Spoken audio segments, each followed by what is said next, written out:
Good evening, directors, staff, and members of the public. I will now call this February 14, 2023 regular business meeting to order. We will begin tonight by acknowledging that buildings within Minneapolis Public School are located within the traditional homelands of the Dakota people.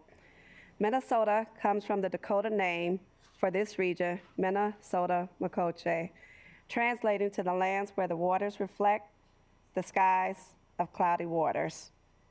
MPS recognizes the original people of this place and is committed to making ongoing efforts to educate the community about the relationship that Dakota people have to this area, both historically and today as they remain here in their home.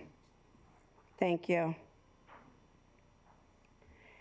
Before we continue our meeting, I'd like to take a moment to reflect and to send love and support to our neighbors, St. Paul Public Schools, for the tragedy they experienced last week. What Harding and St. Paul students, staff, and especially the family of the young person who was killed are going through right now is nearly unimaginable. This heroic event serves as yet another example of what St. Paul Superintendent Dr. Garther said, which applies to both our communities and to the entire country. Our kids need us now more than ever. I'll ask that we now pause in a moment of reflection on the young person's life in support of St. Paul community and on what actions we will take to ensure our children's safety and their well-being.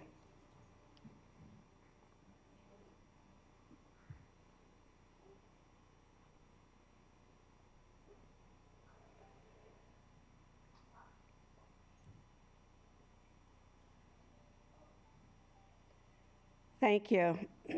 We did already have a planned update on MPS emergency management and the student safety response system on the agenda tonight. So we look forward to hearing more on that later. Director Norville, will you please call the roll for the record?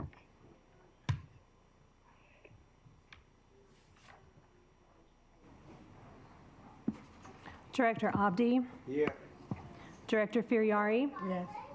Director Srio? Here. Director Norville? Here. Director Jourdain? Director Beachy? Here. Director Ellison? Director Emmerich? Here. Student Representative Abdullah? Here. Student Representative Mohammed? Chair Elamine? Here. Thank you. We have a quorum. You'll note a couple of new names in our roll call, and in just a few moments, we're excited to introduce our 2023 student representatives. But first, we will approve our agenda for the rest of the meeting. Director Beachy, will you please move approval of the agenda? So moved. Is there a second? Second. Our agenda has been moved and second. Is there any discussion? Seeing no further discussion, all those in favor say aye. Aye. All those opposed say nay. That motion carries and the agenda is adopted. Next, I'm very excited to be able to welcome and ask Interim Superintendent Cox to introduce our new board student representatives who will be with us for the 2023 calendar year. Interim Superintendent Cox, please go ahead. Thank you, Chair Elamine. It's my great honor to introduce the 2023 Board Student Representatives, Halima Abdullah and Abdi Hafid Mohammed. As directors will recall, Abdi Hafid and Halima were recommended for these positions by their student leader peers from the Citywide Student Leadership Board, which is comprised of students from all MPS high schools. Halima Abdullah is in the 10th grade at Southwest High and is involved in youth participatory evaluation, also known as YPE, the Black Student Union, AVID, and theater. The interview panel noted that Halima sees the diversity of MPS as a strength and understands we have many areas for growth. Student Representative Abdullah believes MPS strength is in our relationships and community, and that's when gathering student voice, we need to reach a broad set of students, not just her peer group. Please join me in congratulating and welcoming Student Representative Abdullah.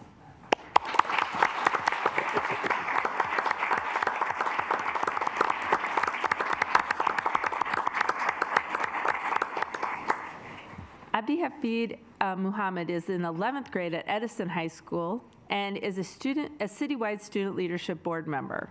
He participates in AVID, debate, National Honor Society, wrestling, and track, and is an intern at the Hennepin County Library. Members of this interview panel noted his confidence, global perspective, understanding of the need for accountability, willingness to learn, and shared successes. Student Representative Muhammad has a vision for the future of MPS and is invested in the idea that MPS can be great. Please join me in congratulating and welcome Student Representative Muhammad.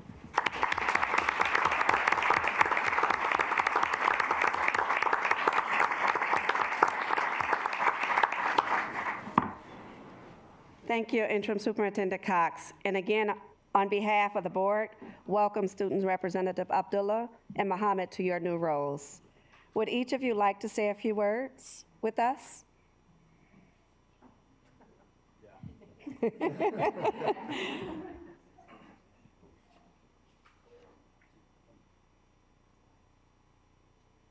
Push.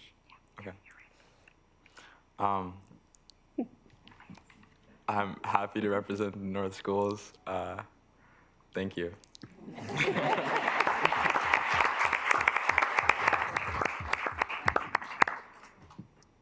Hi, as you know, my name is Halima Abdullah, and first off, I am very honored to be here, and I'm excited to serve my community and other communities, and I hope I do well. Thank you. Thank you.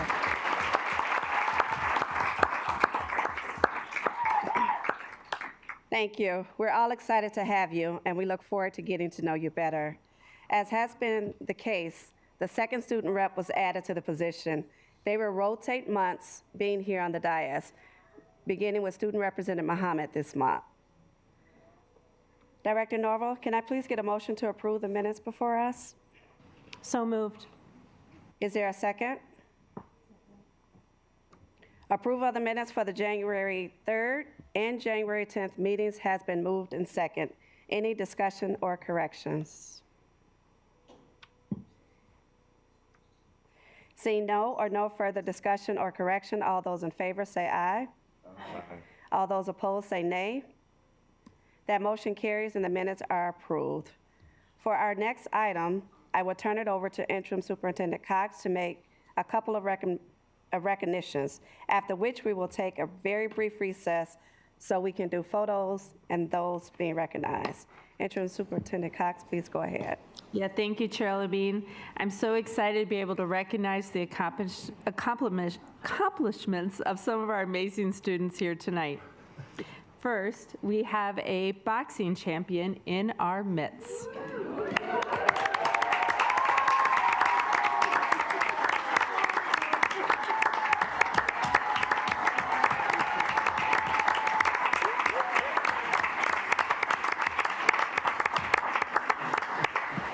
Lavender, do you want to keep standing so we can see you and all those beautiful belts you have on and medals around? I know you might get tired with all that bling around, but Lavender Nelson, an 11-year-old, 5th grade student at Lucy Laney Elementary, recently won her 8th National Boxing Championship.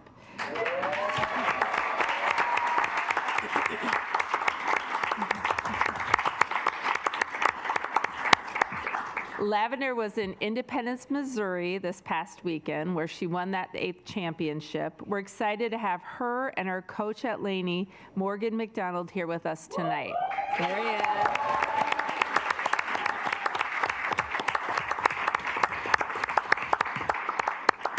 Lavender, I'm told that your ultimate goal is to surpass the number of championships won by 2-time Olympic gold medalist Clarissa Shields. Am I correct? All right. And I have no doubt that you will do that.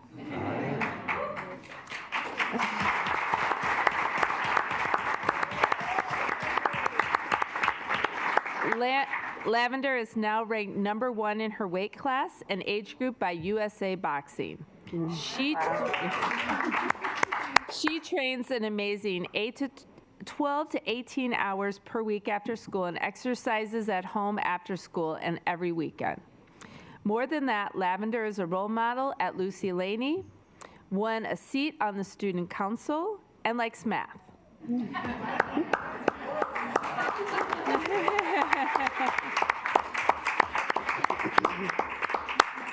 According to Coach McDonald, she's determined to be the best, not just in the boxing gym, but in the classroom as well. And we appreciate that effort, Lavender. We're proud to know you, Lavender, and want to congratulate you on your success and thank Coach McDonald for setting up the boxing program at Laney. Please join me in one final congratulations for Lavender Nelson.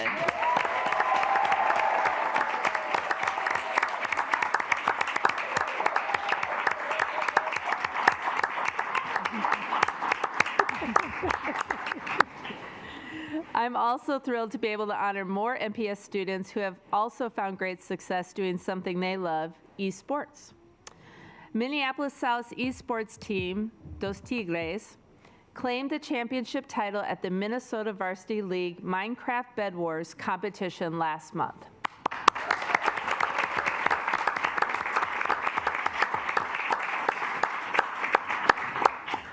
For those of you who don't know, I did a little research. Minecraft is a video game in which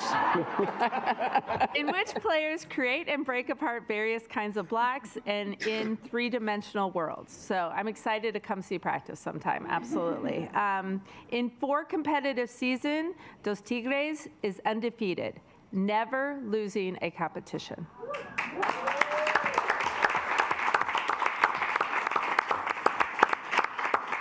The 4 teammates practice incessantly to reach championship level and will compete again at the Minnesota Varsity Spring Competition. I want you to please join me in congratulating these members of the team, and I'll have them stand up. Miles Drips.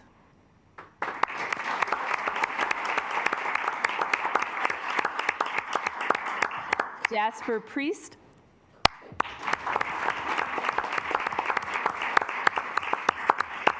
Sam Klassen.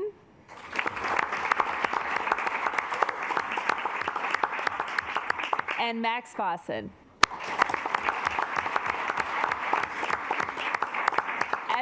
As well as I'd like to congratulate their coach and South teacher, Robert Panning Miller, on all of your accomplishments. Thank you all.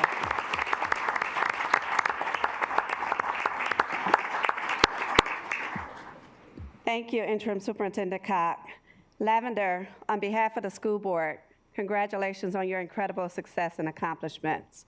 I think I speak for everyone here when I say wow.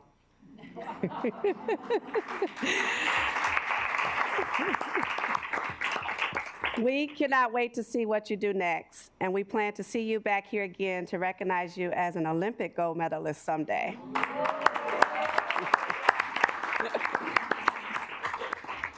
And to the Dos Tigres team, I know I just chopped that up, but congratulations on your championship and your continued success.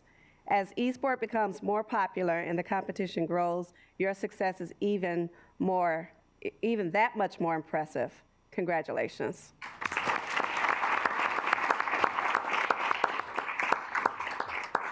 So we will now take a very short recess so Lavender and the members of the team can come up and take a few photos with the board. So, You should have seen his face came on the screen. oh, He was looking, all of a sudden looked up and saw his face. Oh. He was like, oh. photos.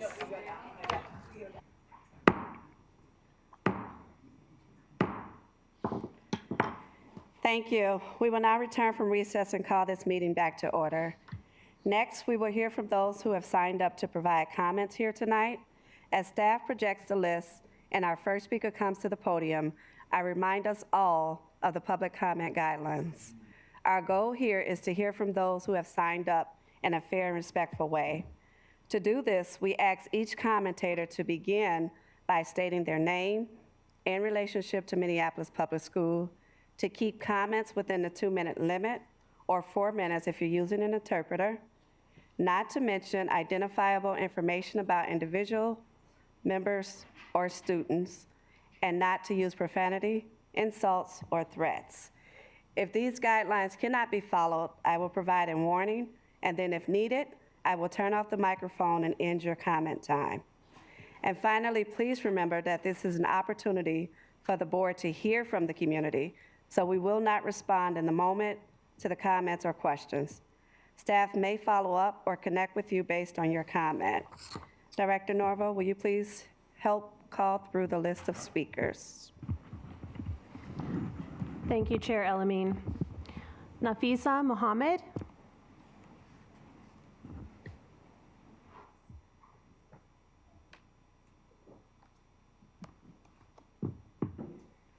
Hello, my name is Nafisa Mohammed, and I am currently a parent with Minneapolis Public Schools, a former teacher, and a member of the Racial Justice Network Education Committee. As a teacher, I would use positive narration to affirm the kind of behaviors that were conducive to moving the learning forward and to redirect the behaviors that impeded it. So I would like to show the board of directors who are modeling outstanding leadership some love. There's a difference between leading with integrity and leading for the sake of power and positionality. Thank you for recognizing the need for more time, more intentionality, and more community engagement around the superintendent search. Thank you for choosing stability and continuity. Isn't that what I went on strike for last year? Safe and stable schools. Where is the stability in rushing and hiring a permanent superintendent? When as quoted in the Star Tribune, though a superintendent search process and timeline looks different for each district, Shari Becker, chair of the National Affiliation of Superintendent Searchers, said, stating a search process this late in the school year may limit the candidate pool. To the directors that are rushing the process, is that what students and families deserve, a limited candidate pool? This sounds like chaos to me. It sounds like irresponsibility. It sounds like instability. Oh, and it sounds like hypocrisy. There are some of you directors who were teachers, who were union members, who opposed the CDD. Weren't we the ones up in arms about the process because it lacked true community engagement and it was voted on during the COVID crisis? And yet, some of you want to rush the process during a financial and economic crisis. You voted to postpone the process. This is not up for discussion. You're backpedaling. It's a distraction that our children don't deserve. Every day you spend talking in circles is a day that you're not doing your job and not putting our students first. Stop with the shenanigans. Folks are tired and don't have time to track the political and backdoor maneuvering. Keep your word and do what you said you would do publicly. Extend the search another year, do true community engagement, and extend interim super Rochelle Cox contract with accountability measures in place through the search. Thank you.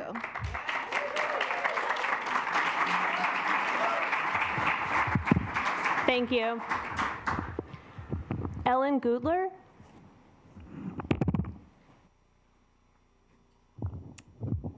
Thank you.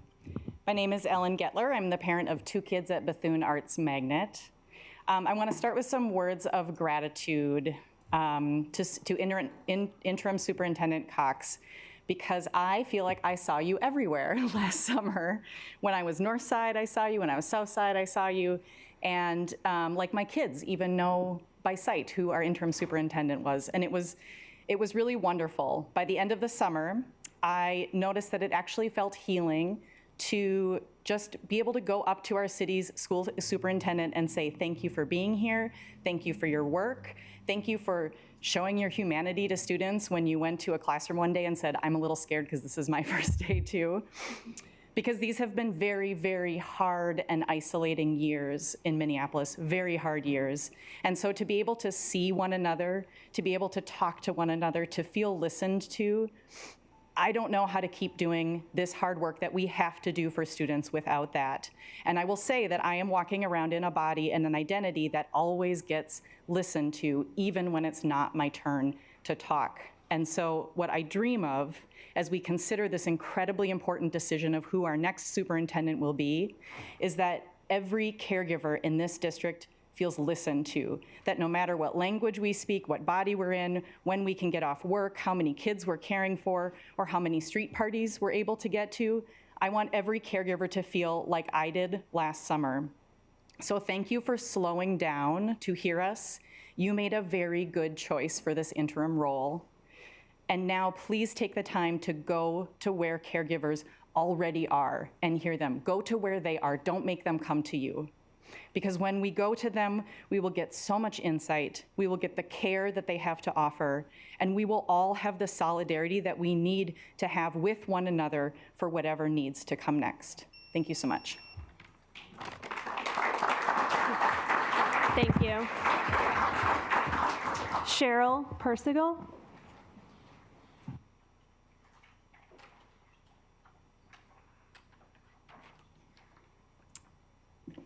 Good evening. My name is Cheryl Persigal. I am a parent of recent South High alumni and an active community member and a member of the Racial Justice Network. First of all, I want to thank you for postponing the search. What an important vote, what an important decision. Thank you. This is the right decision for our students, our staff, and our community because there's still so much groundwork to do and before we make a crucial decision. And after decades of ineffective leadership that has forced our Black and brown students to settle for crumbs of an education, we have got to get this right. And so I'm encouraging you to do this important foundational groundwork that will impact the quality of the outcomes of this search. First, a line around this decision. You voted to postpone. Let's stop talking about it. Let's stop going in circles.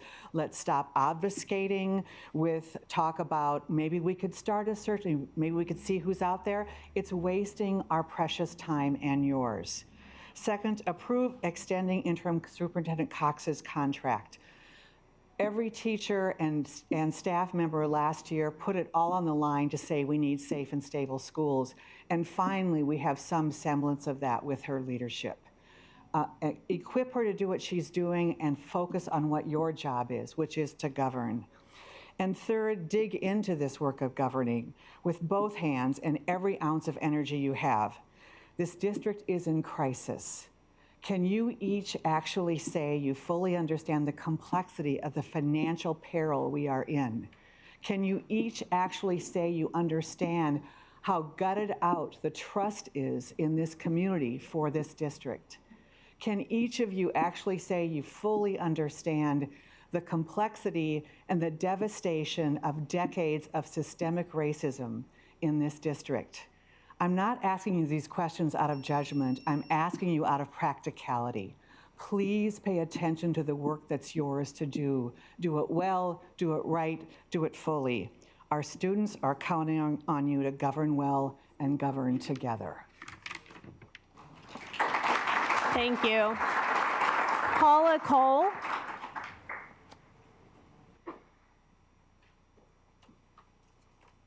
Good evening. It's been a while since I was here. Good evening to everyone. You members of the public, anyone watching later via streaming. My name is Paula Cole, and I wear many hats in the fight for education equity in Minnesota. I was a teacher and coach here at MPS until 2020. I am chair of my local school board in Richfield, where I've been serving for 7 years, and I currently chair. But today I'm wearing this hat. I am the Executive Director for Educators for Excellence Minnesota, a teacher-led organization supporting educators to elevate their voices wherever education policies are discussed. Over 800, about a third of our members are current teachers or administrators at MPS, and I am here because of them. I'm here because dozens of them have reached out, and they're very worried about a potential reversal to a very courageous decision that happened here very recently to extend the superintendent search until 2024. They wish to encourage you to stick to your previous decision, to really give yourselves time and to focus your time and energy on your students' learning recovery and their social-emotional well-being. I've never met Interim Superintendent Cox. I know that she's very new to the role. We're not friends.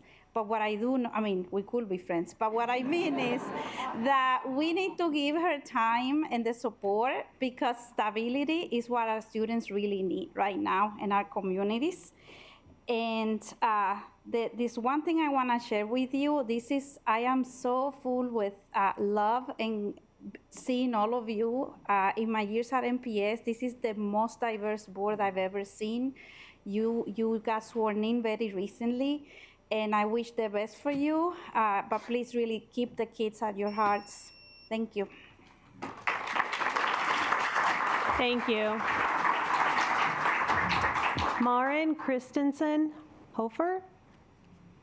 Thank you so much, everyone. My name is Maren Christensen Hofer, and I'm a parent of a 5th grader. I'm also the executive director of a nonprofit organization which serves autistic children and their families primarily in our Somali and Oromo communities, many of whom attend MPS. And I felt compelled to come and offer some public testimony after the superintendent search discussion last week. And I have to admit, I was kind of confused and concerned when I heard the conversation about whether to conduct the search and the community engagement concurrently or consecutively. I found myself wondering how you can search for a superintendent when you haven't engaged the community about their priorities, and how you can narrow down candidates when you haven't yet defined the criteria by which you want to select them.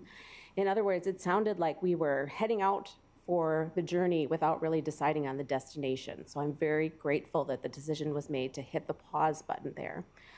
In the interest of full disclosure, I'm a resident of Minneapolis, but our family is one of the many, many families that has chosen to leave the district because our child's needs could not be met here. We felt like the options in front of us really focused on exclusionary environments and not an inclusive environment. We had concerns about bullying. The options in front of us just really felt like they were heading our child down the path to the school to prison pipeline, and that was one ticket that we were not willing to buy for him. When we left the district, we really begged to have an exit interview, not because we wanted to rant about everything that went wrong, but we really felt like the district would want to have a genuine conversation about how we could all do better.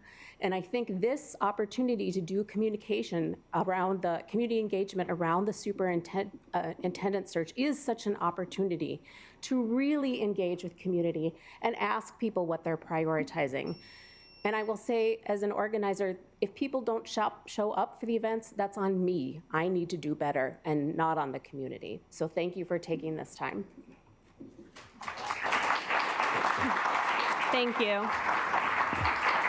Gary Marvin Davison.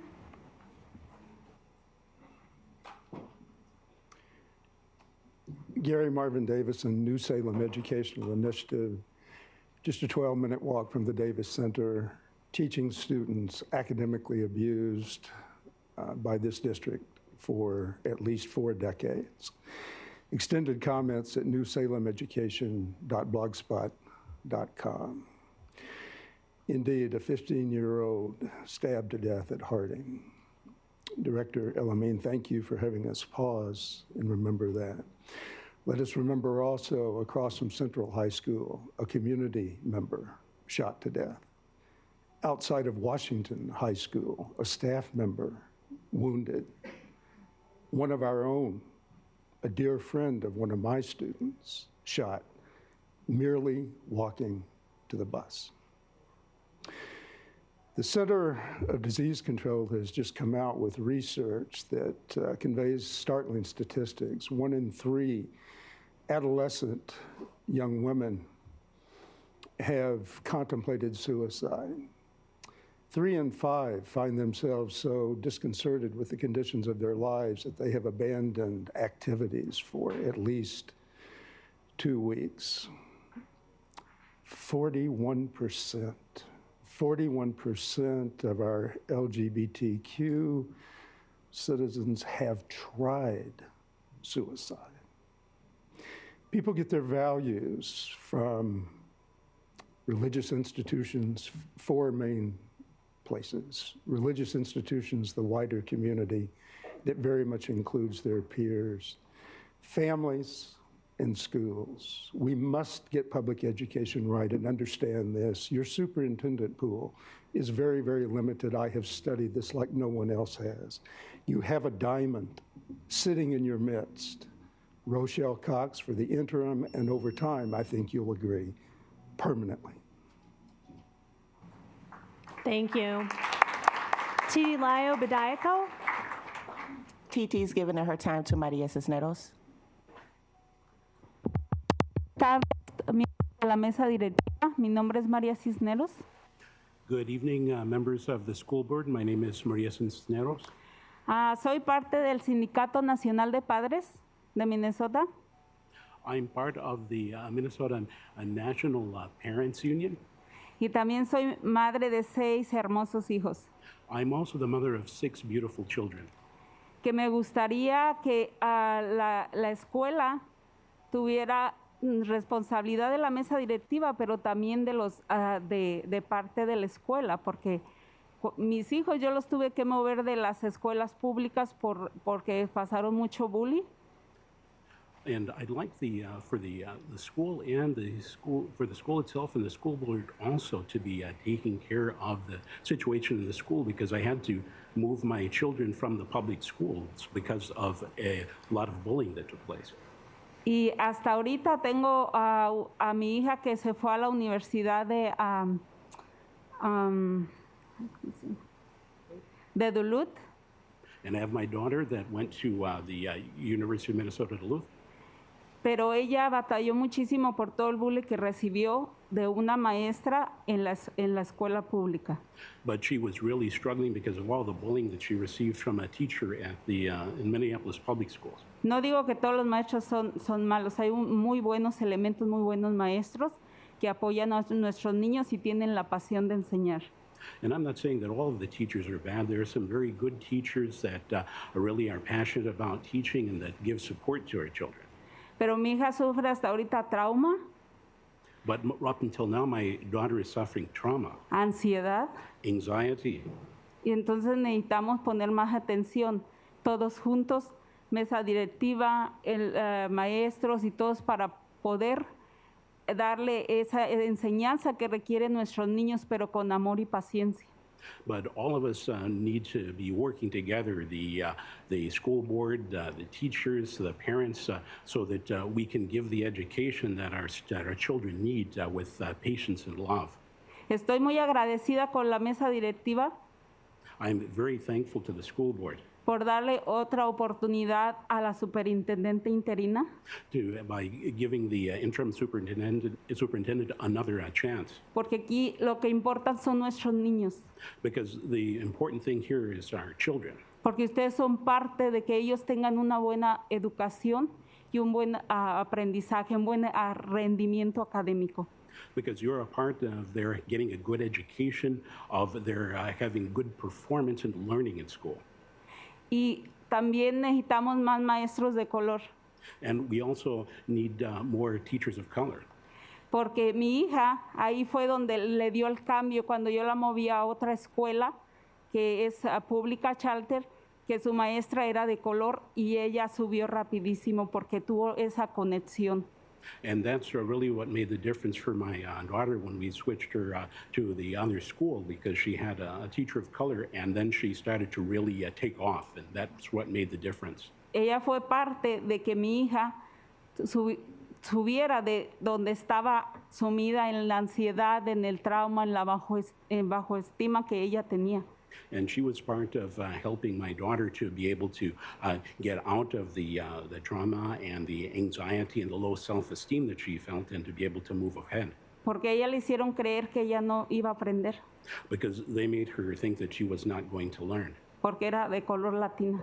Because she was a person of color. No era inteligente. That she wasn't intelligent. Sin embargo, mi hija es muy inteligente. But my daughter, she's very intelligent. Y también les quiero dar las gracias a que aquí Adriana, Julia y yo, su servidora, hicimos un pequeño cambio aquí a tener intérpretes. Yeah, and I thank you for that, Adriana, Julia, that you made that small change here so that we could have interpreters. Hemos hecho cambios pequeñitos, pero aquí vamos siguiendo empujando, porque queremos lo mejor para nuestros niños. We've made small changes, but we're going to keep on pushing because we want what's best for our children. Ellos son nuestros tesoros que tenemos que trabajar todos juntos con mucho amor, mucha paciencia para poder lograr que ellos sean alguien en la vida. Muchísimas gracias. Because there are little treasures, and we all need to work together so that they can end up and become someone, make something, and become people in their and make progress in their lives. Thank you very much. Gracias. Thank you. Naveen Solorzano.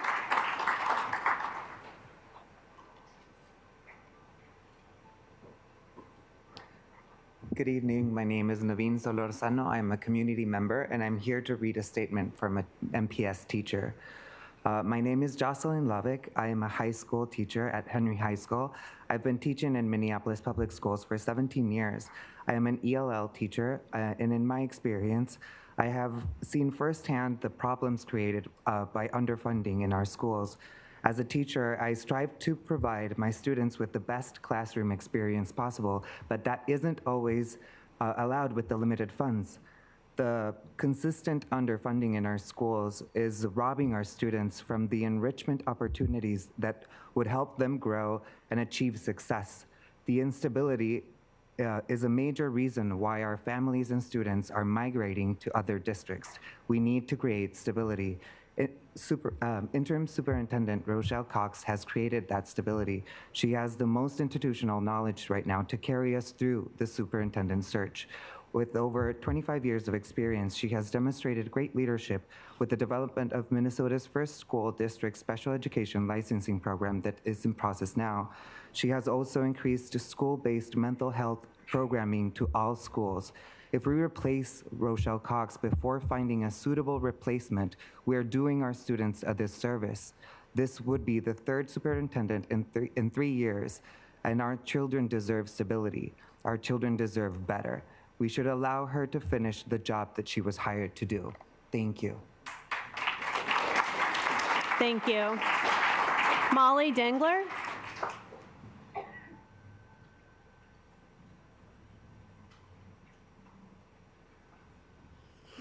Hello, my name is Molly Dengler, and I'm an Emerson parent and a board member of Colectiva Bilingüe, representing all 5 dual language schools in MPS. I first want to thank the school board for slowing down the superintendent search process for the authentic, healthy conflict that you modeled for us last week. More of that. I'm here today because your discussion last Tuesday reminded me of the process of interrogating our purpose and values as part of parent organizations in Colectiva over the past year. Asking who are we and what do we stand for led us to dissolve our PTA status at Emerson, giving up our parent organization bank account as a result, and starting to contribute more than just fundraising.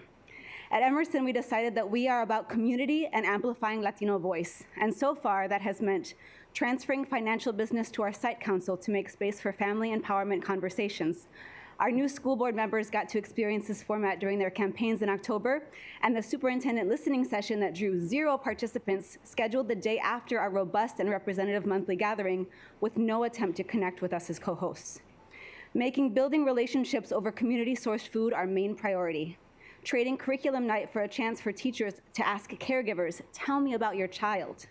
Speaking first in Spanish with interpretation to English and using WhatsApp as a communication tool, thereby centering the communication preferences of our immigrant families.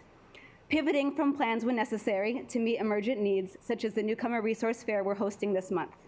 And most importantly, coming together as a network of 5 schools to share resources, interrogate equity, and acknowledge how far we still have to grow.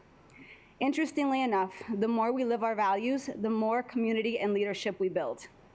When you consider engagement, please remember, strong communities already exist within every school, but no one will come out to a meeting with a stranger. How will you work with us as partners? Here's one way. Buenas tardes, good afternoon, members of the committee. My name is Kay Yuen. I'm a youth worker and alumni of the Minneapolis district. I'm here on behalf of my community, my youth, my work, my friends, family, to ask you support for a walkout and or the driver's license bill/movement. I know that due to the system in politics, MPS may say no, that they cannot support the driver's license movement, but I want to state that this is not a political issue, it's a humanitarian issue. And as a youth worker, I see how my students who are here behind me and friends are affected by their families not having a driver's license, leading to so much ripple effects. And I am I can talk more about my experience, but due to limited time today, I ask and urge you to support our students in this cause. Thank you. Thank you. Krista Hogan.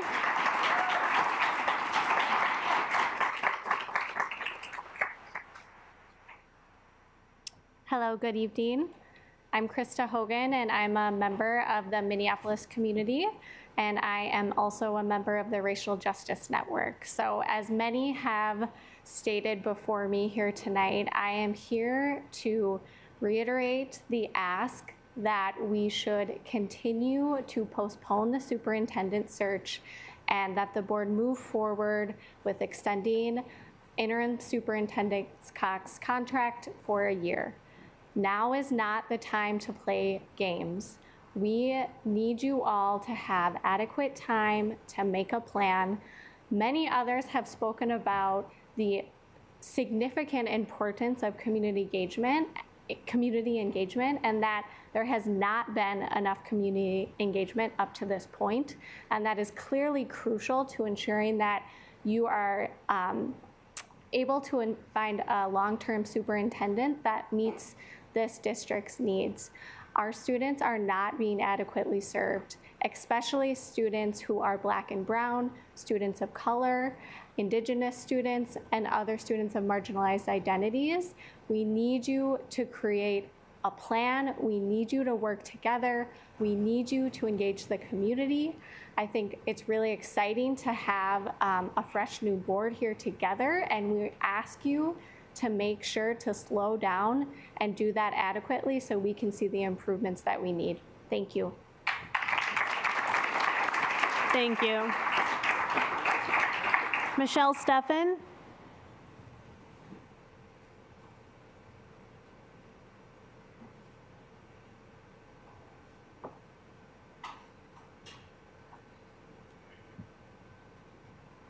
Start. Okay. Hi. I'm nervous. Hi, directors. It's nice to see all of you. My name is Michelle Steffen. I'm the mother of two South Elementary School Barton students and soon to be a Northside Middle School student. Fingers crossed. As one of my mentors, Bayo Okomolafe states, "The times are urgent. Let us slow down." I'd like to thank you for slowing down the superintendent search process to allow for thoughtful community engagement and relationship repair with our most impacted communities.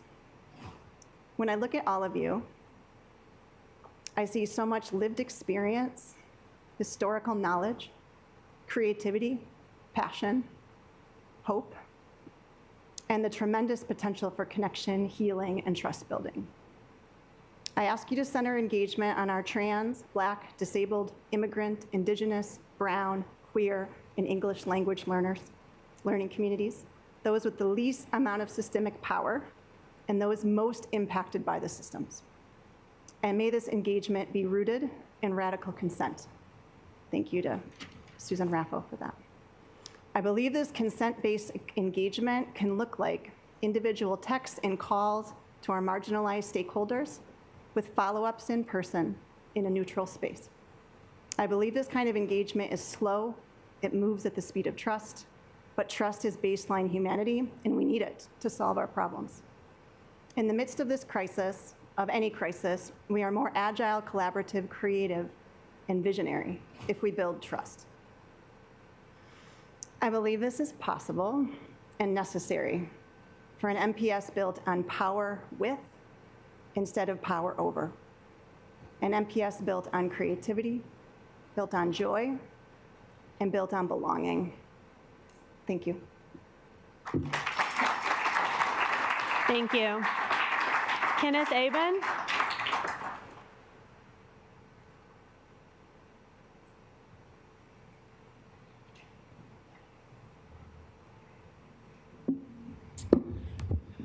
Good evening, Chair Alameen, members of the board, and Interim Superintendent Cox. My name is Kenneth Aben.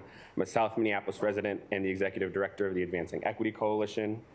Our mission is to build the political will to eliminate institutional racism in Minneapolis public schools with a vision to ensure every student in Minneapolis public schools receives a high-quality education. I'm here today to express my appreciation for your decision to extend the superintendent search to allow for more community engagement in this process. Over the last several months, myself and other members of the Advancing Equity Coalition have been closely following the superintendent search because we know what is at stake with this decision. We were in this room when the previous board began exploring what the search would look like and received recommendations from the Council of Great City Schools and when they interviewed community engagement firms. We're also here when you all, this board, discussed concerns about community engagement in the new board's first meeting and finally decided to postpone the search process and extend the search process. After following all this, we unequivocally support extending this search, and last week's presentation by the community engagement firm EPU only solidified our support for extending the timeline of the search. While it's great to see that overall participation in the search process increased from the previous search in 2016, we actually know nothing about who the sample was that participated in the search itself, and that other than if they were a parent, staff, or student. While I assumed who participated in the search process, we didn't pretend to know, and so we actually just reached out to some of the families that we engage with. And some of those families are at Hall and at Laney here in District 2, and then Anderson in District 3. Of the 11 parents that we quickly engaged with at the end of last week, 7 parents didn't know about the search at all. 2 parents knew something about the search but didn't participate, and actually one of those was an MPS staff member. And 2 parents just weren't able to participate at all in the shortened community engagement timeframe. When we asked how should the board engage you, they all had ideas on how to be engaged that weren't really that revolutionary. It was a lot of what people shared today. Be in community, come to us.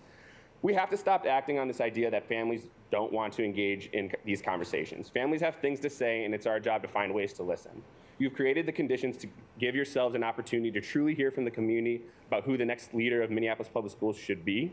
You all have extended this timeline. Now create a plan, extend Interim Superintendent Cox's contract so that you can get to the real work of hearing what our brilliant students, parents, staff, and community have to say about the leader of this district. Thank you. Thank you. Lynn Meyer.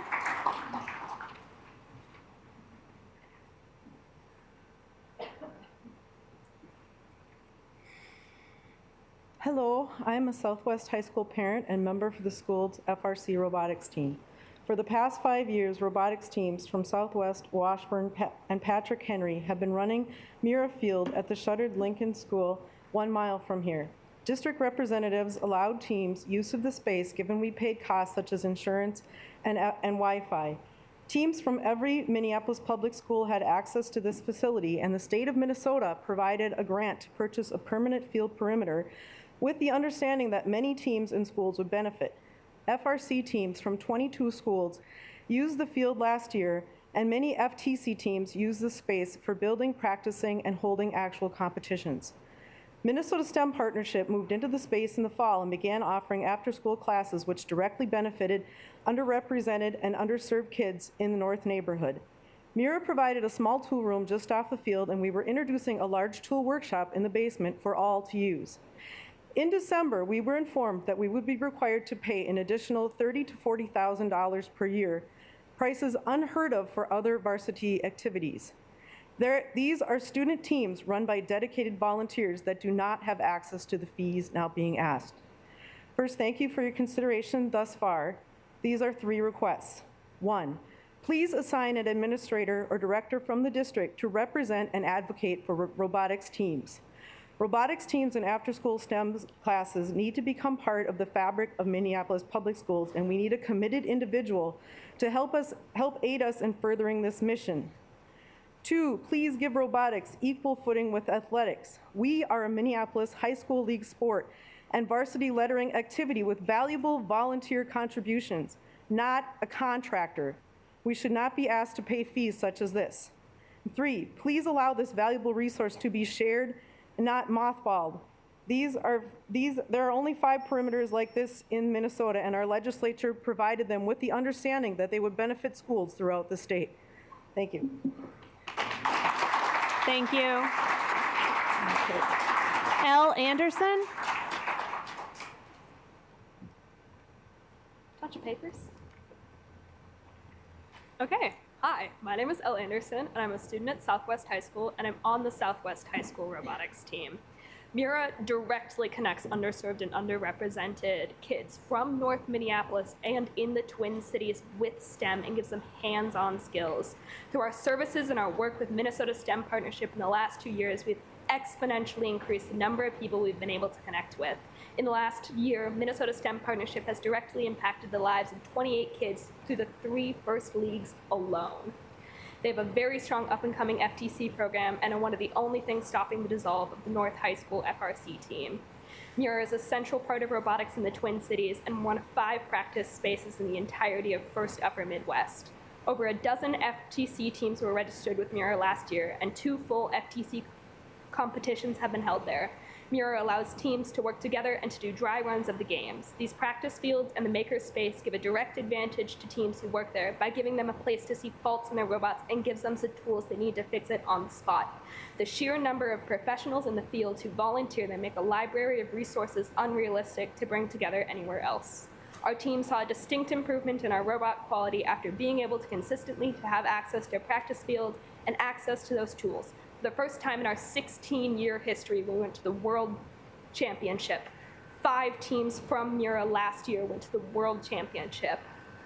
Being able to compete as a team and to participate in robotics has a fantastic impact on the futures of the people on our team. Our team has a 100% graduation rate, with everybody on the team this year going into a STEM college. Thank you. In leadership, we have an average GPA of 4.98. Everyone on the team leaves being able to work with others and understands the creative engineering process inside and out. Less than a month before we were told of the price increase, we made some of the final touches on the makerspace in the basement of Mura. This involved moving in a new drill press, a sheet metal shear, box and brake, and lathe. The goal for this was to take the newly finished makerspace and give people in the neighborhood a place to learn creative, hands-on skills. The first people to use the makerspace were going to be teams founded by Minnesota STEM Partnership. Leaving the contract as is would be throwing away an invaluable resource in its prime. Thank you. Nakima Levy-Pounds.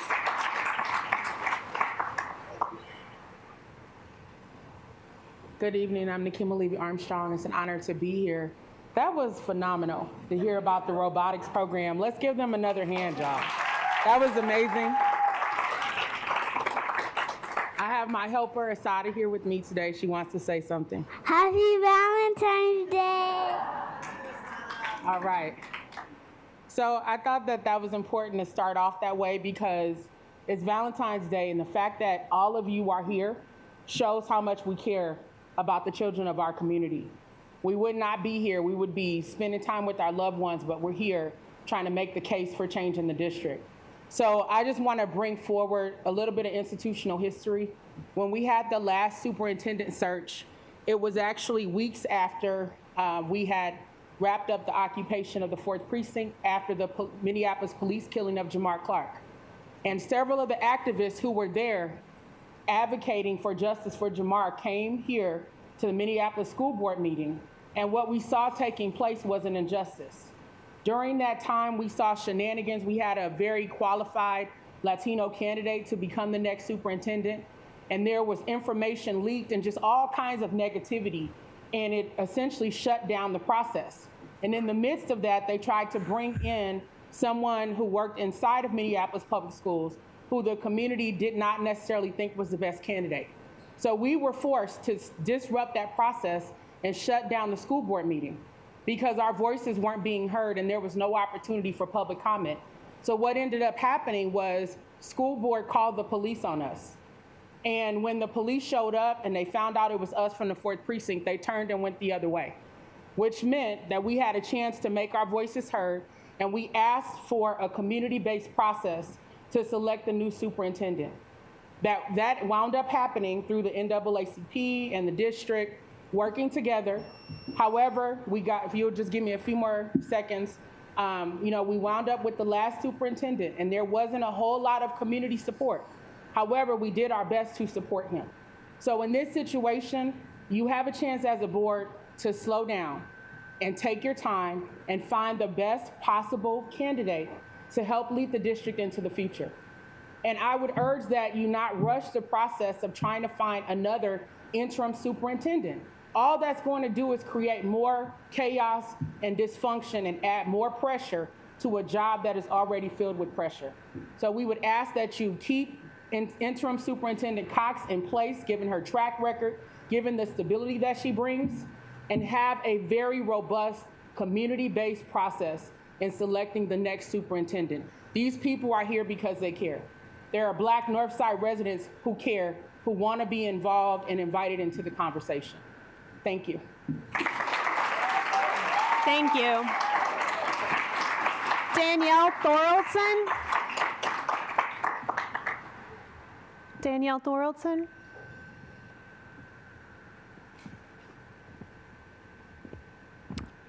Sean Casey.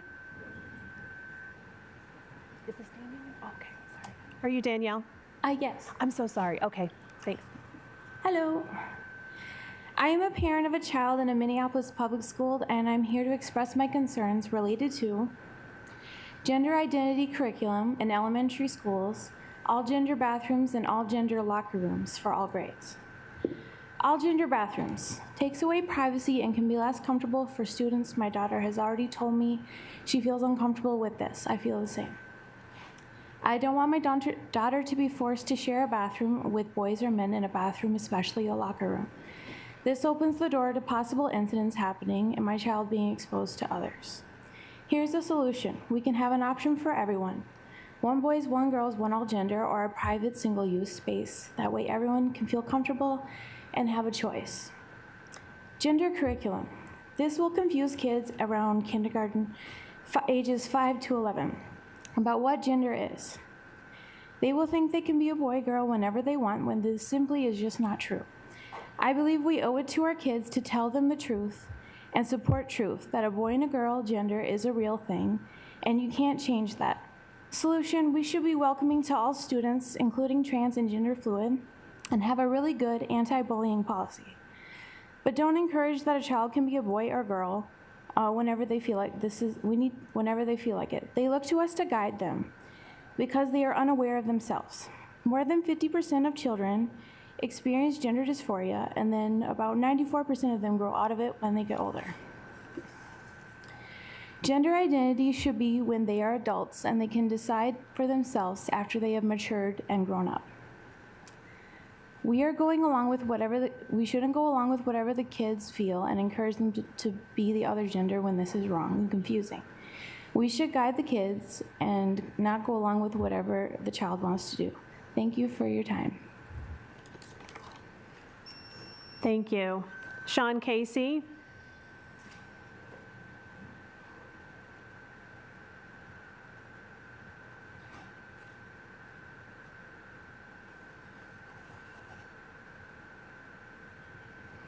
Hi, my name is Sean Casey, and I am the first of several MPS library media specialists who will be speaking here tonight. All right, wasn't expecting that, but thanks. I am an itinerant library media specialist, which is one of two newly created positions through the Teaching and Learning Department.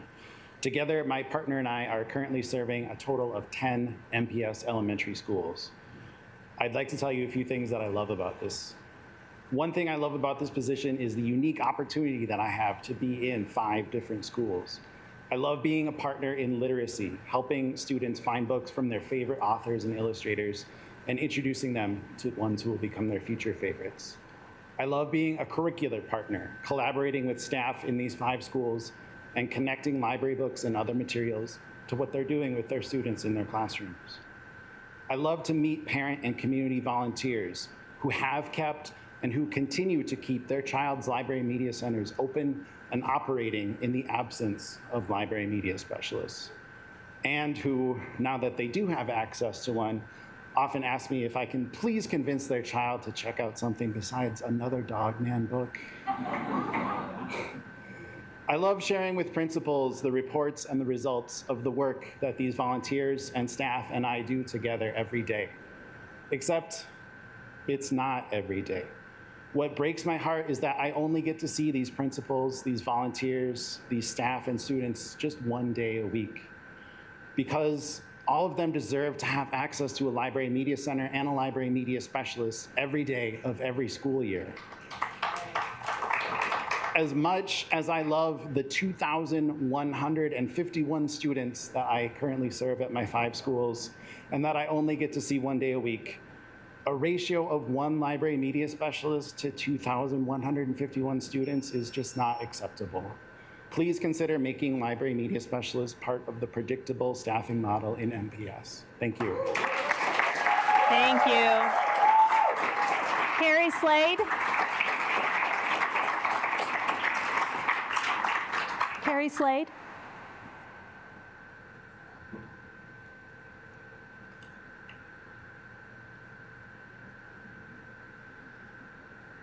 Good evening. My name is Carrie Slade, and I'm also here on behalf of the Media Center Specialists. As a parent of Minneapolis kids, a 25-plus year teacher in Minneapolis, and an instructor at Augsburg in their education department, I'm deeply connected to the vital role that Media Center Specialists play in education. I love the way they're often a child's first point of contact with the excitement of picking out a book that's just right for them. My daughter, now a senior in MPS, spent hours in her Lindale Elementary Library discovering new books, finding literature the Media Center Specialist recommended to feed her curiosity, but also to help her understand her own identity, her peers, and the world around her. My son, now a 6th grader in Minneapolis, sent me his first email as a kindergartner under the guidance of a Media Center Specialist. He now uses those early lessons about safety online as he dives into his adolescent life, which is saturated with technology. It breaks my heart to think that many Minneapolis kids are without a Media Center Specialist to help in their learning and 21st century standards and skills. The educational and mental health effects of failing to have a Media Center Specialist in each of our schools will come at a great cost, and it's one that we just can't afford. Having a Media Center Specialist in each building allows teachers like myself to elevate their game, and which that means better results for our students. They provide a lifeline for teachers in the classroom by recommending resources, introducing academic research, and teaching writing skills. Having a Media Center Specialist in each building provides a dedicated, trained resource that can help kids understand how to find books, sources online, and materials that they would never have otherwise. It breaks my heart to think of not having a Media Center Specialist there, to think of the books and materials that would never be on display, helping kids to see themselves, their culture, their gender identity, their sexual orientation, their histories, represented in these stories and narratives. Just as we know we need PE specialists in each one of our elementary schools, we need media specialists to help exercise a child's mind. Please don't break our hearts. Fund Media Center Specialists in our schools, every school, at the level they deserve to be. Thank you. Thank you. Natalie Gunderman.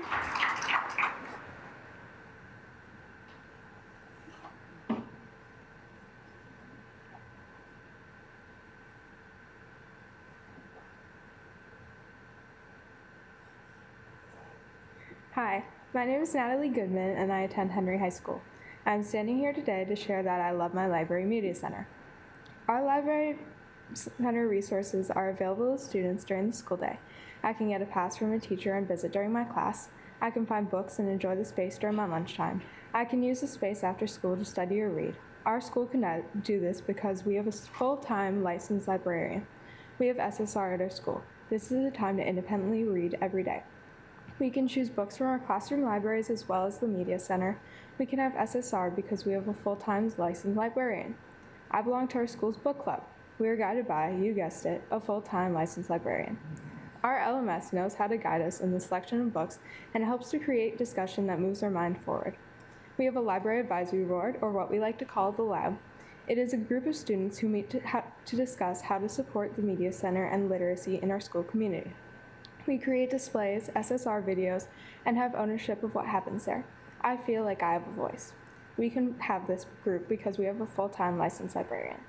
Librarians and libraries are part of my social, emotional, and academic support team. They create places where I can connect with others, where I feel safe, where I can check in with an adult who supports me, and where I can find tools and information to fulfill my academic goals.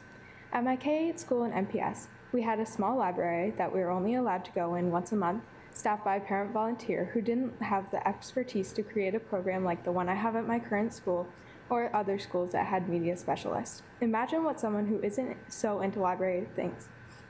They must think libraries aren't special, aren't necessary, and aren't for them. Does that mean they think that books and literacy aren't for them too? We need librarians at all grade levels because they teach literacy and technology standards that help us learn how to find books, do research, and think critically. I feel lucky to have the opportunities I spoke about at my school, but I shouldn't feel lucky. These are opportunities that every student should have. Everyone should have a space where they can go to find books and information, feel safe, and have a professional they can connect with. We need all of our students to know that libraries, books, information, book clubs, and learning are for everyone. I missed that in my K-8 experience. Let's not let students miss out anymore. Hire and retain full-time library media specialists. Thank you. Thank you.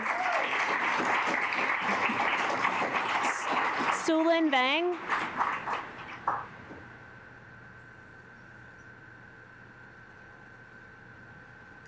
Student Sunlin Bang has ceded her time. My name is Maylena Mungall, and I'm a parent of a former MPS student and library media specialist at MPS Online. What I love is teaching students the difference between facts and opinions, how to create, evaluate, and express both. I love teaching students to analyze and understand information, to empower them to think critically and make healthy, informed choices. I love seeing the joy when students understand that they can be coders and authors, creators, and not just consumers of information. What I love is helping students find books that light their fire for reading. I'll never forget how thrilled one student was after I coaxed him back into class with muscle car books after I learned he was into cars. There's nothing like igniting that spark of interest and passion to dig deeper, read further, ask questions, find connections. I love being the teacher that comforts kids with stories. What breaks my heart is how some don't understand the training that library media specialists have to teach our students critical information literacy skills. In the North Carolina city where I went to graduate school to become a school librarian, each school has a licensed library media specialist and a fully funded library. It breaks my heart to see that's not the case here in Minneapolis. It breaks my heart when people don't understand how our role in fostering free reading increases student reading. What breaks my heart is seeing so many kids without access to reading materials that engage and inspire them. It breaks my heart seeing carefully and lovingly curated collections that attract students being turned into warehouses for leftover or obsolete curriculum. Library media specialists are the great equalizers of public education and should be part of essential staffing. Fund teachers who teach standards before everything else. Thank you. Thank you. Freddie Valentine. Hello, my name is Freddie Valentine, member of Southwest Robotics Team 2129. Mira Field operated for a while thanks to the support of volunteers, students, and representatives. In Minnesota, robotics is a mini Minnesota high school league and varsity lettering activity. Our team has spent considerable time dedicated to the upkeep and impact of Mira, so it's no question why we're trying to protect it. Every year, dozens of team members and mentors from across the metro come together to engineer a replica field for people to practice on. I was there. I was someone who built the field. We all dedicated 2 weekends to getting the field done, and after it was finished, we practiced exclusively on that field. Also, Minnesota STEM Partnership was operating out of Mira when disagreements arose. They make STEM fun for underserved and underrepresented communities of North Minneapolis. Since the field's founding, communications with MPS officials have become few and far between. Today, we not only hope to save Mira Field, but start a communication about FIRST Robotics in Minnesota, in Minneapolis. It exists unintegrated into our school culture here, despite being the fastest growing after-school activity for years. For students to succeed, it is imperative that robotics gets a voice in matters such as this. I must stress that I speak about Mira on behalf of all robotics, and I believe you know this. Right now, an agreement must be reached, keeping in mind how little Mira has to work with, for the field to be operational this year. Minneapolis Public Schools helped us lobby to the Capitol for this field. Backing out over avoidable costs is throwing away a lot of goodwill. Many people are willing to work with us and look past our difficulties, and I hope you can too. I'd also like to thank my library media specialist, Mr. Reese, for helping me print out my history IA.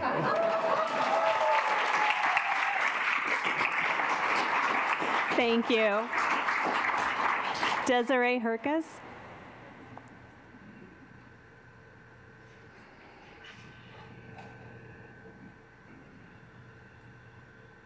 Good evening. My name is Desiree Herkus. I am the Library Media Specialist at Pillsbury Community School. In the last 11 years, I have been the librarian at 5 different Minneapolis public schools, and this is my 3rd in 3 years. What I love about my job is teaching coding, robotics, and computer science skills to students starting in kindergarten. I, along with many other library media specialists, have taken part in coding in the classroom leadership cohorts to best learn the practices for teaching students these skills. What breaks my heart is not being able to build on prior skills to go beyond the basics.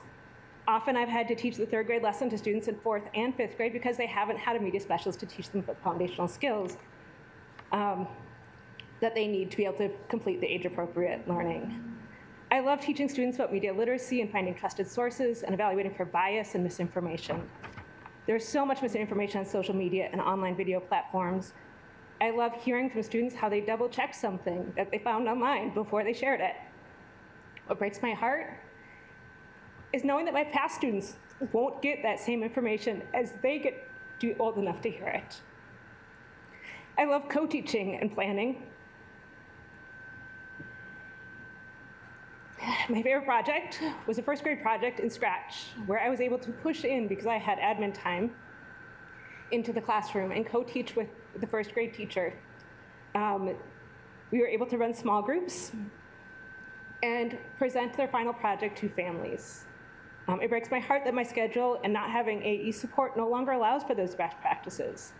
I'm teaching during their planning time and cannot join their meetings to offer my help, or join their classes during their literacy blocks to co-teach these lessons. It also breaks my heart to hear from former students that they cannot check out books because there is not a librarian or a staff at their current library. Or the staff has other duties and the library is not open for book checkout. MPS, we need to do better for our students. Fun teachers who teach standards before everything else. Thank you. Thank you. John McCreary.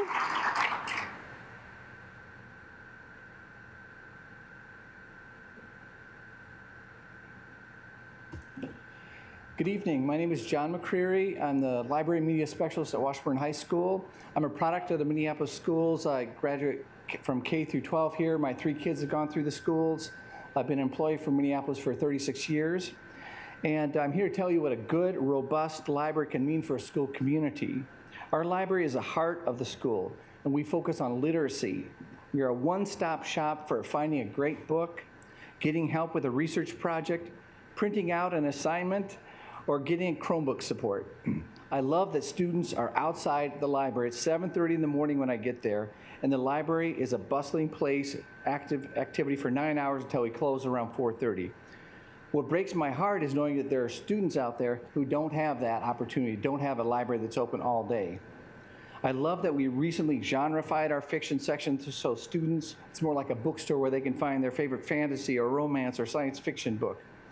Our library is all about literacy, and I love building a community of readers, getting a new book into the hands of an avid reader and seeing their eyes light up. Research shows that schools with a strong library program and qualified librarians have higher student achievement and higher reading proficiency.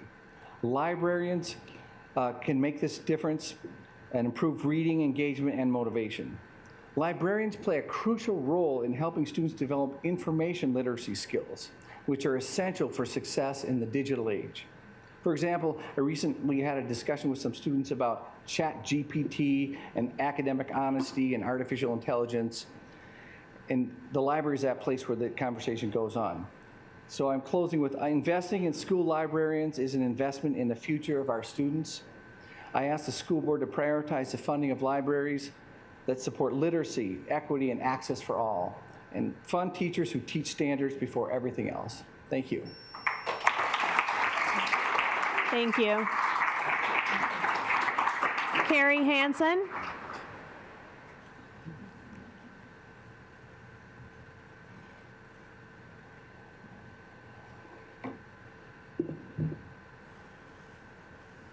Good evening. My name is Kari Hansen, and I'm the Library Media Specialist at Roosevelt High School.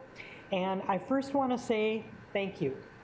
Thank you for a robust funding of library collection development this year. We just finished putting in our book orders. I had 120 students contributing ideas to the book orders for the library this year. And one of the happiest days of the year is when the bulk of the boxes come in with the new order, and we open them up, and I'm taking them, putting them out on the tables, and the students are just rushing to the table.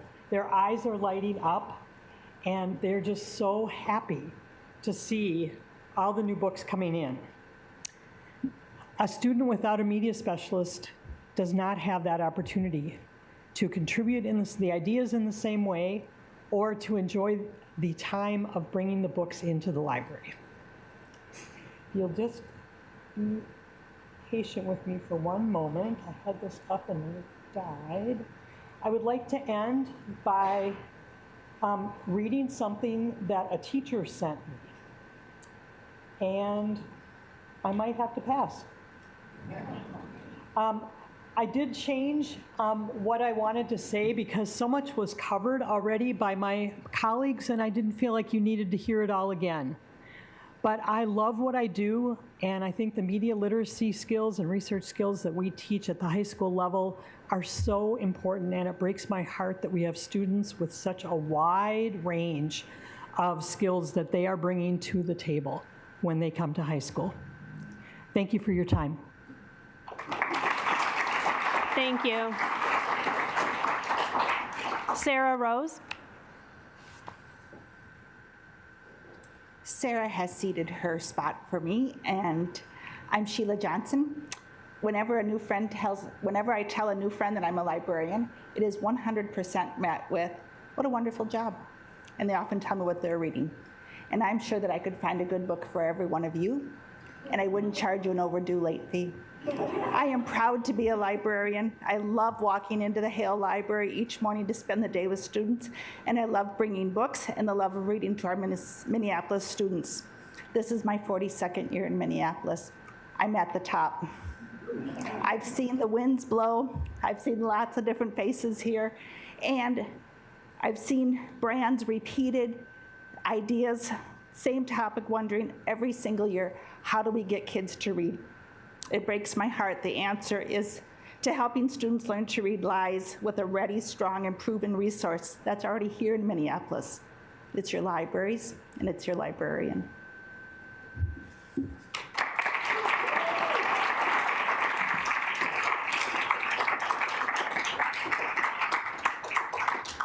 Thank you again to everyone who took the time to share your feedback and perspective with us.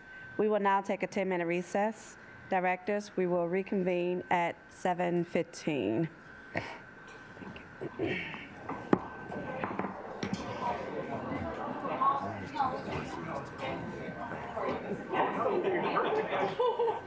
Make sure my mic is off as well.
I will now call this meeting back to order and turn it over to Interim Superintendent Cox to provide the superintendent's report and a series of updates on the CDD, the budget, and on safeties. Directors, we will pause for question after each update. Thank you, Chair Elamine, and good evening, student representatives, directors, colleagues, and all of us joining here and online. Before we move to our update on presentations on the CDD, the budget, and safety, I have a few topics I'd like to briefly address and a few items to highlight. I want to begin by echoing Chair Elamine's comments in support of our colleagues and friends in St. Paul Public Schools. I've been in touch with Dr. Gothard to offer any support that they may need.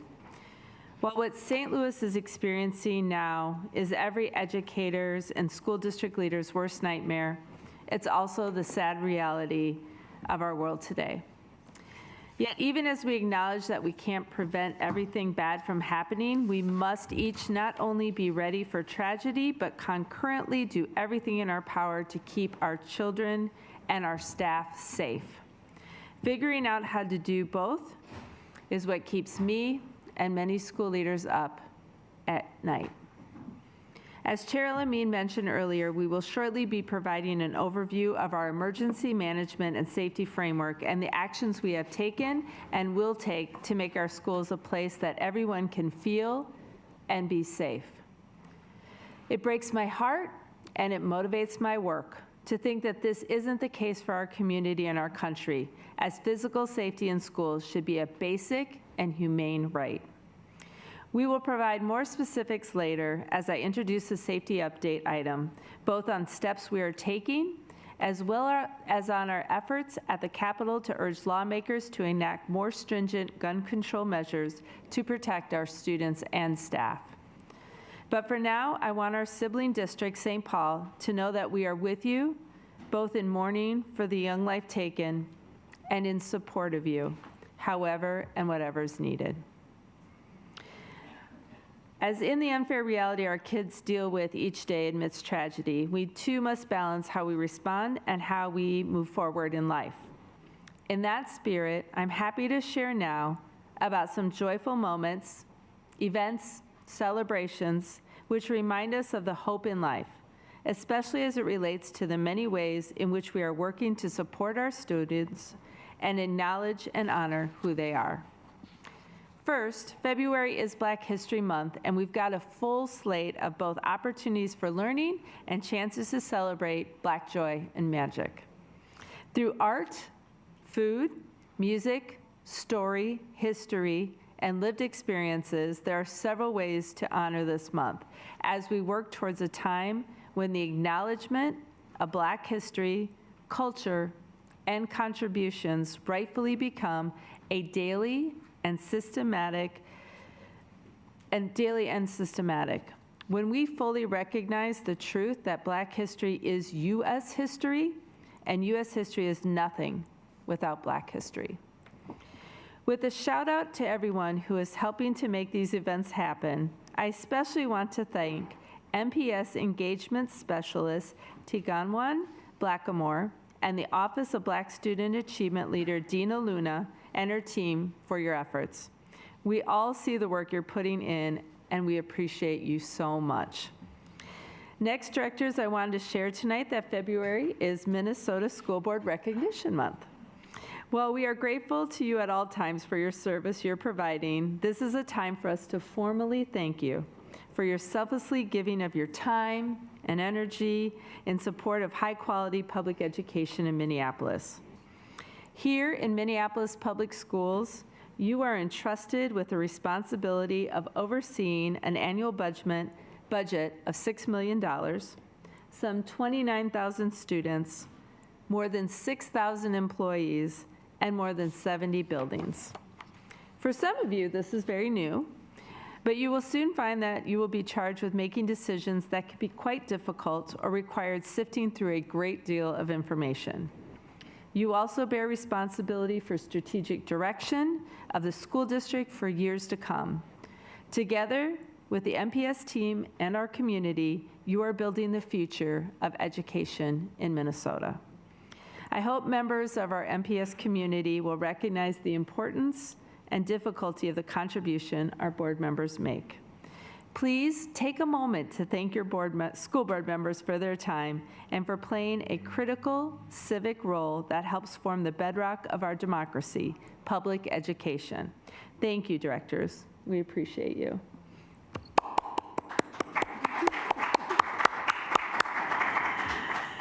Each year, Education Minnesota celebrates the tradition of teaching excellence in Minnesota with their Teacher of the Year Award. Eligible candidates, including pre-kindergarten through 12th grade teachers, early childhood family education, and adult basic education teachers from public or private schools. We are proud of and want to congratulate our MPS educators nominated for this year's award. Amber Amundsen from Webster Elementary, Courtney Klein from Pillsbury Elementary, Chandra Meach from Hmong International Academy, and Reed Wixon from Southwest High School. We sincerely look forward to having one of you join us here for a formal recognition as the winner of the Teacher of the Year Award, and to be nominated for this prestigious recognition is an amazing honor. I did talk to I was emailing with one of the nominees, and we said we want a four MPS slate. So we're looking forward to that first before we get the winner. So congratulations, everyone. Yeah. A Loring Elementary Principal, Ryan Gibbs, has been awarded a MEPSI Award. That's what we call the awards presented by the Minnesota Elementary and Secondary Principal Association. The MEPSIs express appreciation to outstanding individuals in the principalship who have contributed generously to improving educations, their communities, and their profession. Winners serve as role models and sources of inspiration to other principals and educators. Principal Gibbs was awarded the Minneapolis Division Leadership Award. Well done, Principal Gibbs, and congratulations. Yes. Finally, before I turn it over to my colleagues to present our updates, I want to highlight a few of the many upcoming events happening in MPS. First, mental health is an ongoing concern for families and students in Minneapolis and school districts across the country. We have another MPS Caregiver Institute coming up, and we hope our families will consider attending. This February Caregiver Institute is designed to help our families learn how to help their children cope with academic stress and find balance in life. The Institute is being held this Thursday, February 16th, from 5 to 8 p.m. at Washburn High School, with thanks to our MPS Mental Health Supports team. Don't forget that Monday, February 20th, is a no-school day for President's Weekend, followed by parent-teacher conferences on Tuesday, February 21st, on which there is also no school. We know conferences are a great way for families and teachers to partner in getting each MPS student the great education they deserve. If you have scheduling conflicts, please contact your school's main office to find another time to discuss how you and your child's teacher can work together. And as always, please check out our MPS website for a complete listing of district events and activities. With the chair's permission, we'll move right into our first update, which is on the Comprehensive District Design, or the CDD. As I noted last month, when we provided a more detailed status update on all the different components of the CDD, tonight we will focus on a few specific topics that will require future budget-related decisions. Tonight, we're not asking for a decision here on any of these CDD topics, but rather would like to provide some introductory context for further discussions. First, I will ask Executive Director of Multilingual and Magnet Programs, Muhudin Warfa, to start off by providing some information on our language pathways and programming, after which Budget Director Tom Rothke will share on small school subsidies, and then Senior Advisor to the Superintendent, Eric Moore, will discuss magnet pathways. We'll be happy to take any questions after these three updates. Executive Director Werfa, please go ahead.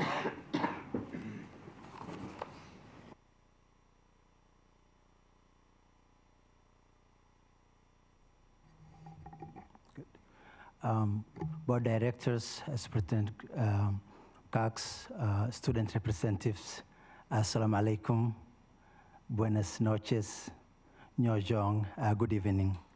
I will first of all start with a little bit of a background to how our heritage language programs, the Hmong and the Somali program, came to be here in Minneapolis schools. So the Hmong language program really started in 2004, and it started as a heritage language program, which is an elective course within the school open to students who speak their language. And then in 2012, the program then grew into a fully fledged Hmong dual language program, kindergarten to 5th grade at Hmong International Academy, where the language of instruction starts at kindergarten with students being instructed at 80% of the time, and then coming down to 50-50 ratio by 5th grade. So it starts at 80% first grade kindergarten, and then the next year 70-60 Hmong, and the English becomes more as the years go on. So by 5th grade, students are instructed at 50 English and 50 Hmong. And then the program also then pathways from Hmong International Academy to Olson Middle School, and then to Henry High School as the high school program. In 2013, we started our Somali language program at South High School as an elective high school world language program. The program then grew in 2018 into Heritage High School, where we added a Somali language world language program, at the same time also an ethnic studies program, which is the first in the United States of our Somali ethnic studies program. And the difference is that the world language, we teach and instruct culture through language, and ethnic studies is learning more about the culture, the language, and the home country experiences. In 2021, for the Somali language program, we added the elementary section, and with Lindell and Sullivan as the two schools, starting with kindergarten.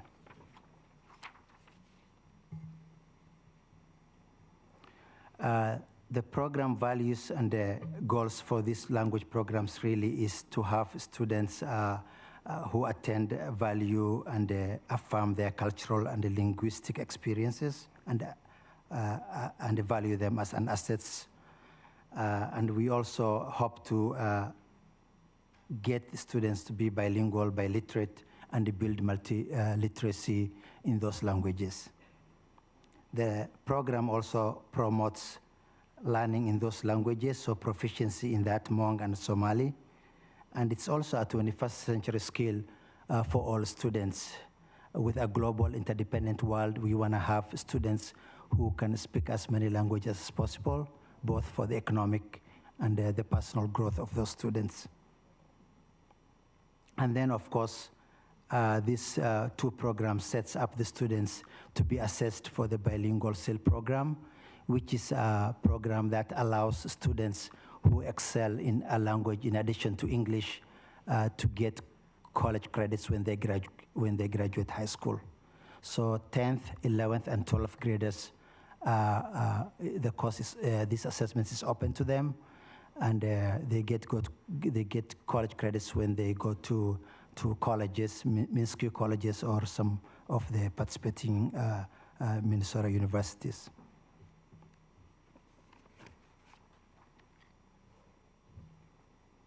As I mentioned earlier, the Hmong program starts at kindergarten to 5 at Hmong International Academy. Currently, we have 64 students. And then at Olson, which is the middle school, has about 51 students. It's only 6th and 7th grade. This year will be the 3rd year we add 8th grade. So we started growing it in 2021, and we have one grade to go. For the high school Henry, it's a world language class, and we have 108 students. So a total of 223 students in the Hmong language program. The Somali pathway, kindergarten to second grade at Lindell and Sullivan, 149 students combined. And then at the high school South and Heritage is 96 students combined for 230 total pathway. So of course, with all good stuff, there is also cost to having these services. And at the moment, the Hmong language program, we have 1 teacher per grade. And unfortunately, our enrollment has been low. We have only 12 students per grade. And the difference at the elementary level between the Hmong and the Somali program is that Hmong program is closer to the dual language Spanish immersion programs we have, in that the students have their own classroom where they are taught in both languages. The difference is that the Spanish language program, we have students from all walks of life and the cultures and the languages. And so it's open to everybody, but then the Hmong language program has majority or most of the students being speakers of that heritage program. And so with the charter schools around, with more communities also, and with the housing situation in Minneapolis becoming unaffordable to live, more families have really moved out of that area. And we've been trying our best to recruit more students through Hmong media, ethnic Hmong media outlets, TVs, radio shows, and print media, and also through community events as well. So we're still trying to grow the program, but those are some of the challenges we have there. The Somali language program is different at the elementary in that it's just an elective course of the heritage language program, and the students elect to take that course. And so you don't have one teacher teaching each grade, you have one teacher teaching the whole K second. But then over the coming years, we have, as the more students enroll, we have to add some more teachers for then 3rd, 4th, and 5th grade. And that will be about 2.5 teachers per school up to 5th grade. And I think now I turn over to Mr. Rothke.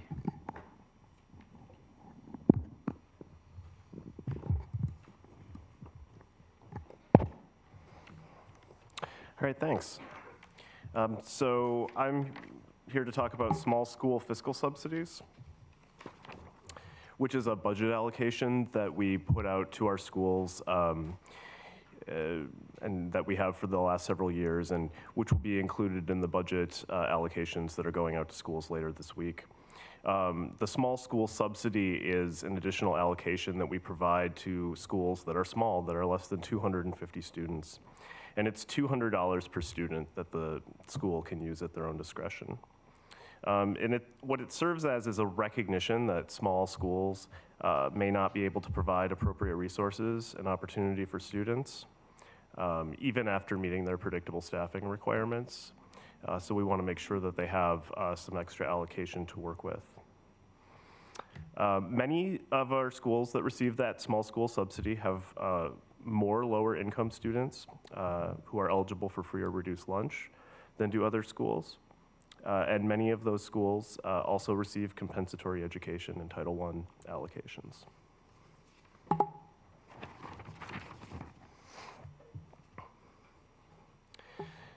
So if we look at last year versus this year, this upcoming year, in the current year we have 13 schools that qualified for this small school subsidy. And we paid out a total of $509,800 in allocations. Those 13 schools covered 2,549 students, just under 9% of all the students in the district. That's going to increase to 15 schools next year, so we'll have 15 schools that are projected to have fewer than 250 students. So we will be paying out subsidies of $588,000 in those allocations. And the budgeted enrollment for those schools will be just under 3,000, or about 11% of the district students. So what that means is we're seeing an increase in the number of small schools and in the number of students who are attending small schools. So some considerations when we talk about small schools. Schools that are eligible for this small school subsidy, they tend to have student bodies that come from higher poverty households, like I mentioned, relative to larger schools. They're often located in neighborhoods where MPS experiences lower quote unquote market share, for lack of a better term, relative to other neighborhoods. And they receive on average $462,000 in compensatory education funding, which is significant for a school of less than 250. So as we think about our small schools and how we are currently providing this extra allocation to them, the board, you, as part of the evolution of your overall strategy for the district, some things that you might want to keep looking at in regards to these schools. You know, what is the place of these schools in our district? To what level are we willing to devote additional resources to subsidize these schools? And are they able to be properly resourced with the limitations of our budget? Obviously, going forward, the district will want to engage other stakeholders, such as families, neighborhoods, and the community. Okay, I'll turn it over to Eric.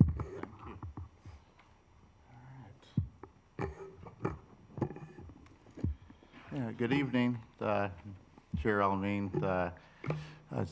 Interim Superintendent Cox, and members of the board. It's great to see all of you tonight. I have the opportunity to talk about magnet pathways. And so just a bit of background. I think tonight we're all talking about different elements of the comprehensive district design, and so each of these, as my colleagues have mentioned, each of these areas are based on a set of values, right? So Executive Director Warfa talked about language pathways, and so that's obviously based upon a value of valuing language and culture. Okay, and so that comes with the cost. And then my colleague here, Tom, mentioned small schools, and so there's a value behind small schools, and he discussed an associated cost with that. And so magnets are really based upon a set of values, and so they're designed to support economic and racial integration. This becomes important when we talk about race and poverty because there's a significant correlation in the district with race and poverty. For example, 95% of our African population qualifies for free and reduced lunch in the district, compared to 20% of our white population. So when we talk about race, we're also talking about poverty. 85% of our Latino population qualifies for free and reduced lunch, 90% of our American Indian population. So there are significant implications when we have schools with concentrations of race and poverty. Magnets have a thematic focus that enhances core content, provides additional opportunities to explore thematic interests. They have a lot of potential in many regards for students who may struggle in certain areas but have a passion for math and science or social justice or arts. If you're able to integrate that theme into some of the core content areas and have some additional activities, it's a way to kind of re-engage students into, I call it the domain of learning. And so Executive Director Warfa does a great job along with Ms. Rollinger on being able to really dig in deep, taking a look at the academic content of the magnets. We also centralized, during the CDD, we centralized our magnets. So we moved our magnets in a more centralized location to really access the breadth of infrastructure in the center of our city. We also wanted to take a look at access and opportunity. So where previously the magnets were located, we were finding that we had more of an emphasis on asking our Black and brown families to go to integrated learning opportunities to access innovative programming. So a value when we moved the magnets was really based upon the fact that from an equity standpoint, we believe that everyone should have equal access and opportunity to innovative programs. We were also able to, in some cases, double or triple the funding for our magnet schools by finding some efficiencies around transportation. So in effect, having stronger magnet programs. And then we also talked about having K-12 pathways. So as a commitment to our families, we've identified, for example, an arts program and students are excelling in that types of program, that we committed to having a middle school program. And so tonight we'll also talk about the value of having, in some cases, a high school program. Wanted to just share some numbers with you, and I'll please ask questions regarding this, but this is really becomes important when we talk about the success of our magnets and a variety of ways to look at success. But when we began the CDD and we talked about this concept, and I think Executive Director Francis may have a chance to discuss this, we talked about the concept of racially identifiable schools. So those are schools that the state designates as 20% above the average, so the district student of color average. Now, what's interesting about that is that number can change every integration plan. So I think at the time of the CDD, we were at 86% students of color, 66% white. I think we're currently anywhere between 63 and 64%, because actually what we see when we look at our data is the group that's declined in our district over the past 2 years have been African American population. So we've gone from 36% of our population in the district being African American, African to 30. Okay, so that number starts moving every 3 years. So as you would expect, when we looked at reducing the number of racially identifiable schools, it becomes very challenging. But what we wanted, one of the other pieces that we committed to during the CDD is when we moved magnets, we were very conscious of placing our magnets in what we call our racially identifiable schools. Again, attached to the value of saying it's okay for white families to also, for innovative program, come to schools that are racially identifiable with additional resources, for example, language. There's a lot of rich language and culture in our predominantly Latino communities, and so it's okay to have families go to schools such as Green and Anderson for really innovative programming. And I think our numbers will show that that's actually working in terms of integrating those locations. But we also allowed families, when we converted those schools to magnets, those families that are already there for their community school programming, we allowed them to stay. So you're not going to see the dramatic changes in the magnet numbers. And again, we're on year 2 of the comprehensive district design. So what you see in green, so there's 2 rows. And I'll just start with Bethune, and we took a look at 2019. So that's pre-comprehensive district design. So that number 95 you see is that 95% of students at Bethune were identified as students of color.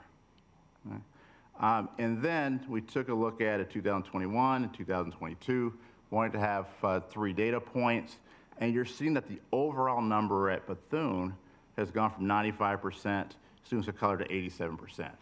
Again, this is important because of the high correlation between race and the qualification for educational benefits. When you look at the second column, though, again, remember that we allowed families to stay at Bethune. So when you look at what are the grades that are really considered our integrated magnets, because it's very rare for families to decide to go to a magnet, for example, K-5, grades 2, 3, 4, 5. It's the kindergarten grades, the entry grade. So when I look down and I look at the second row where I looked at 93% of kindergartners at Bethune were students of color, right? Last year, they were 81%. So that shift starts becoming more dramatic. You look at Emerson to the right, and again, you see 64%, and the district average again is 64%. So we're also looking at movement towards the district average when we talked about to what extent are we successfully integrating. We want to see more movement toward the district average. Okay? So you see that Emerson has met that target. Take a look at Green. Green has gone from 95% to 75%. Overall, the kindergarten is exactly at the district average. Fantastic work. Hall went from 95%, 83% overall. Kindergarten's at 69%. I will say that what's really exciting about our magnets, though, is, and this is a value, is that, you know, there's a social emotional piece here about students moving across the district for magnets. And I was just thinking, like, it's really okay when you think about the infrastructure we put at Hall with the observatory, the performance space at Bethune, the robotics arenas at Franklin and Sullivan. it's a great thing for our students of color that live in that community to see really beautiful things, that you don't have to leave your community to do things such as robotics, right, or performance. And so that's a value. And we're seeing that, though, our families are rising to the occasion. In many cases, when you look at the lower grade levels, that we are integrating at the elementary level. Marcy and Seward, they are already close to the district average. Seward is 57%. You know, I talked to Associate Superintendent Abdullah about Seward and the team, because we looked at that because they're actually moving away from the district average. So again, that's something where you look at that, you say, okay, let's take a look to see, make sure that our families of color are also accessing Seward, right? So you see that number declining. The next slide, you're looking at middle school. And so again, Anderson, Franklin, Ella Baker all showing improvements. And then I'm looking at actually plus or minus 3 as something that I consider significant given the enrollment decline. You see grade 6. Grade 6 is an entry grade. So at Anderson, grade 6 would be an entry grade. Franklin, grade 6. So overall, grade 6, 2019 was 99% students of color. Now it's down to 76%. Again, the importance is the relationship between race and poverty. So you're looking at a school now that's 76% or so free and reduced lunch. Sullivan, you're going to see some numbers a little different than our trend because of the strength of the magnet school pathway. And so again, that's a value in language. We put the Somali pathway at Sullivan. And so you are going to see, as that program takes off, you're going to see the racial numbers start moving up a bit. And then Ella Baker is at 88%. And then high schools, we have Roosevelt and Fair. And so Roosevelt's one to take a look at. Roosevelt had a dramatic demographic shift overall, just with the boundary change between South and Roosevelt. Okay. The second thing I want to take a look at is just pathways, and you've seen these pathways before, elementary, middle, high. The first group of magnets are Spanish dual language. And so we have 3 schools feeding into, moving to the right, Anderson, and then moving to Roosevelt. I'll share later that Roosevelt's, that program has really taken off. In fact, they doubled the population, 9th grade population, since last year. So again, that's a really good proof point that those Spanish dual language pathways, they're working. When I look at the elementary enrollment, Anderson is taking off with a number of students. So that Roosevelt program is looking really strong. You see Hall is a STEM magnet. Sullivan is a K-8 STEAM program. So then you move to the right, Hall feeds into Franklin. The students at Sullivan potentially stay at Sullivan. But if you go to the right high school, there isn't a current pathway for those students. Okay? And so what does that mean? That's a value. To what extent are the students who are getting the integrated, innovative STEM programming, to what extent do we want to continue that pathway? And from my experience, often that demand comes from parents. If the students are in cohorts, they're enjoying interacting with each other, they're learning a ton with the thematic education, and so oftentimes from my experience, it will be the parents that are saying, okay, what about the next step? If we don't have a next step, which is your high school pathway, then the question is, to what extent are all of our high schools, when they go back to their regular high schools, ready for the students who are now coming out of that 8th grade program? So again, that's a consideration. Can we meet the needs of these students if we don't have a high school program? You look at arts, you have Bethune and Marcy, again, feeding into Franklin STEAM, because that's a 6-8 program, and then you currently have Fair. And what's interesting, we had Fair High School of the Arts before we had the feeder system. Okay, so Fair has a lot of potential, potentially, to really grow their enrollment, because now they have a feeder system. You have a Global Studies, Ella Baker, which is a K-8. There's not a current pathway, a high school for Ella Baker. And then you have Montessori, which we'll discuss. Really briefly, this is just for you that I won't go into these numbers, but I just wanted to show you when we're thinking about high school programming and pathways, we look at the numbers. For example, I'll just go to Spanish dual language. There's currently about 1,382 students in Spanish dual language programming. So that covers Las Azuelas, Green, and Emerson. So there's 1,352 students. That means for grade 6, which would feed in potentially to Anderson, you're looking at that 6th grade, 205. Now they have a current population of 496. So if all those students went grade 6, then potentially in 3 years, they could be as high as 550, 600 students. The building can hold the number of students. So we looked at building capacity. And then grade 9, you see that feeding to the high school. These are just numbers that we also take a look at to see to what extent, if we start adding high school pathways, does the building have the capacity for these new students if we select a high school program? So in discussions with the superintendent, we talked about a decision-making process, and this is something that we could certainly use feedback both tonight and/or at a later date. But we're taking a look at high school proposing criteria. And so as mentioned before, how do you become a high school magnet? Well, certainly we want to look at building capacity. So can you handle the new students that are coming into your location? And again, we're thinking it'll probably be a team. So it wouldn't be a full school, it would be a portion. Think about the old small learning communities is a great way to think about that. Does the school, when you select the school, support the ability to do racial and economic integration? Sometimes when you select a high school, it could support the middle school being more successful, the feeder pattern. And so that's something to look at. Current programming at the high school. Does the high school already have a lot of programming? And so adding an additional program could be challenging. Is it a good fit? School infrastructure, what kind of facilities are taking place? For example, Fair just is a wonderful location for Arts Magnet because it's downtown. And there's an enormous amount of opportunities for our students to engage in the arts district downtown. So we take a look at what's surrounding that location.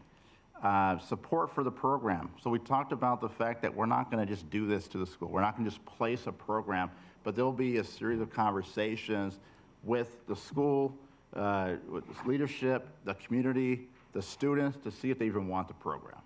Okay? And that's extremely important. I mean, is this something that the school community sees as value added? And then there's a cost. So we estimate there's about $350,000 per magnet program starting 24-25. But what we would anticipate next year would be an additional 2 FTEs. So you would have essentially a global studies, if you choose to do both, a global studies, a teacher on special assignment, as well as a math STEM TOSA on special assignment, and then they would help design the program in conjunction with the feeder. Okay, so we want to have that feeder community working together, helping to build and design the program that the students would enter eventually grade 9. So a full-time position to really help build the program, make sure that it's meeting the needs of the students and that there's community buy-in. So that's what we're thinking about. The second is Seward. This is the last thing, which is we're looking at adding a grade 6 to Seward. Seward is Montessori is K-5. And so Seward, we're looking at adding an additional 3 FTEs to support the additional grade 6 for 1 year. So this would be for next year. So we're looking at adding an additional 3 FTEs as a transition because if the students stay at Seward grade 6, that does impact the enrollment of schools such as Anderson, Sanford, potentially Sullivan. I think there's an estimated 20 students at Anderson, up to 20 at Sanford, maybe 10 to 11 at Sullivan. So at this point in time, we want to hold those schools harmless, and then we would have the programming for the 2 teachers. We estimate, we think that there are about 90 students there. Informally, the principal, the leadership there has shared the possibility, just inquire with families. They think they're going to get about 70 to 75% of the families would stay. Incidentally, there's about 30 families that in the past attend Seward that just choose to leave the district. Okay, so there's a possibility of capturing some parents that leave the district to go on to Montessori programming. I will say that, again, we had Montessori program, we ran that as a junior high model, grades 6, 7, 8. This is actually going back to the roots of Montessori, and there's folks that have certainly educated me, including Executive Director Warfa. But this goes back to the model of actually having the blended classroom, so you actually have grades 5 and 6. So right now we don't have anything for grade 5.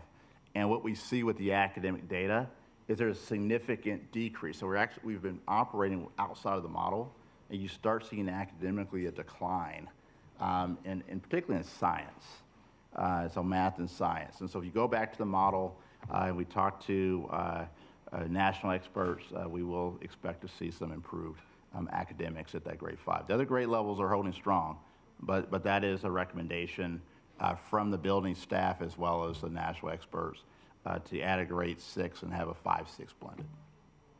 So that's what we have in terms of the presentation. But board input, high school criteria, certainly the budget, that would be something that the interim superintendent will bring forward to you during budget. So there is a cost, and so that allocation will be presented to you. And so at this point, you've heard 3 areas. Any questions that you may have? Thank you. Yes, I should turn my volume. Thank you, Interim Superintendent Cock and team. Directors, please hit your request to speak button with any questions in regards to the information that was presented here tonight. If we can please try to keep our questions directed to the information that was presented here tonight.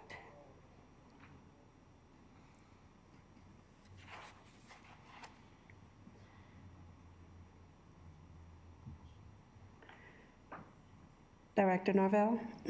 Thank you, Chair Elamine. Thank you all for being here and for your presentations. I just have a couple of questions. And maybe you said this for the Somali, sorry, I have to take my readers off to see you and then look down. For the Somali pathway, are there plans for grades 6 through 8? So Sullivan has K-8. Okay. Which is the program right now. The K-8 students will go through that. The Lindell program is only at K-5. So we are still trying to figure out at some point where will the middle school feeder be for Lindell. So we haven't decided on that, but that's coming up the pipe as the program grows. Okay, thank you. And then another question, when this would be for Mr. Moore. When we're talking about the racially identifiable schools here, all people of color are included in one number. Yes, correct. At what point, and maybe you're already doing this, are you diving deeper and looking at different populations for that so that it's not, we're just looking at our students of color compared to our white students? Yeah, absolutely. I mean, we certainly honor the diversity within the student of color category. And so this is simply categorization based upon Minnesota Department of Education criteria. So the racially identifiable school is actually Minnesota Department of Education criteria. I think I mentioned one of the challenges, unfortunately, with our student of color category and our white category is the differences based on income. So even when you typically have a school that would have the richness of diversity within the group, you're likely going to have, based upon the data, American Indian, Latino, African American, in some cases Asian, depending on the ethnic group, you're going to have high concentrations of poverty. So we're trying to economically and racially integrate. And so that's the challenge. But we are looking at that and recognize that there is a significant value in having a diverse population across different groups. Thank you. I just have one more question, and I think this is for Mr. Rothke, so just go down the line. Why is there a prediction for an increase in smaller schools?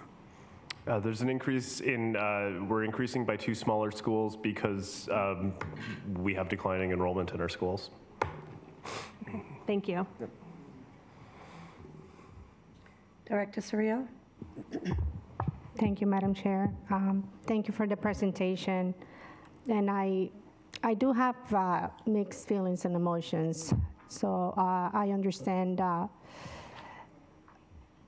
was not up here when the CDD was voted on, and I do appreciate now the vision for it. However, two things. When it comes to the dual immersion education, I'm gonna keep it very simple. Like for example, at Emerson is at high capacity, and it would not be very smart to build upon, if not to perhaps have another school. I know it's specifically that for Spanish-speaking communities, it is something that we very much value, to be educated in our native tongue. So I want to bring that up for all of us as board members to be mindful and also very understanding of the populations that we serve. And the same goes for our Somali communities. Because looking at the numbers that we did lose some students of color, it's just like, it's troubling to me, right? That we are giving opportunities for white privileged families, it is what it is, versus not serving our students that really need to be served in our native tongue. And also for Ella Baker, having the vision of creating this incredible magnet, Global Studies Humanities, why are we not taking into consideration that these students are going to be exposed to an incredible program?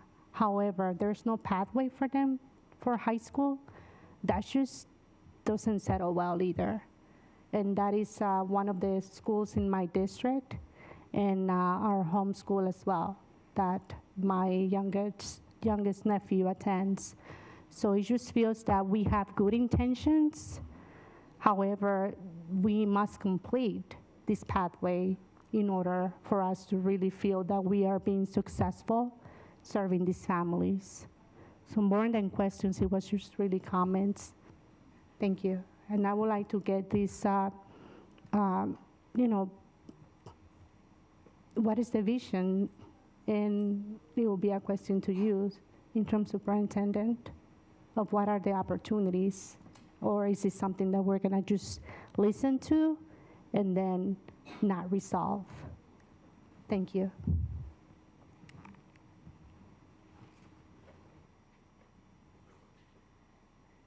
Director Emmerich. Thanks, Chair. Okay, I have a couple of questions. First, Executive Director Warfa. I just want to make sure I'm understanding about the Hmong language pathway.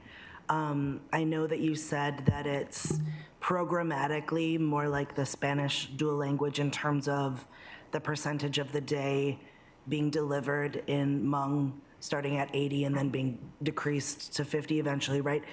I'm just curious, this is just a curiosity, is the intention of the program to exclusively or primarily serve families with a Hmong home language, or more like the Spanish dual language programs, is the hope for the program that it includes students with the diversity of home languages? I'm just curious what the sort of intention and how it's coming together and what the hope is for it. Thank you for the question, Director Emmerich. And so I said earlier, we started first with the program as an elective course in 2004. So we slowly grew to it being a K-5 program with language of instruction being 80% for Hmong. The idea was that initially this will be targeting only Hmong heritage speakers, so students who speak at home their language. And then as that grows, hopefully if there's serving students and looking at other interests, that it could grow then the same as the Spanish program for that all students can be invited in. And so with the numbers now declining, that doesn't look very feasible.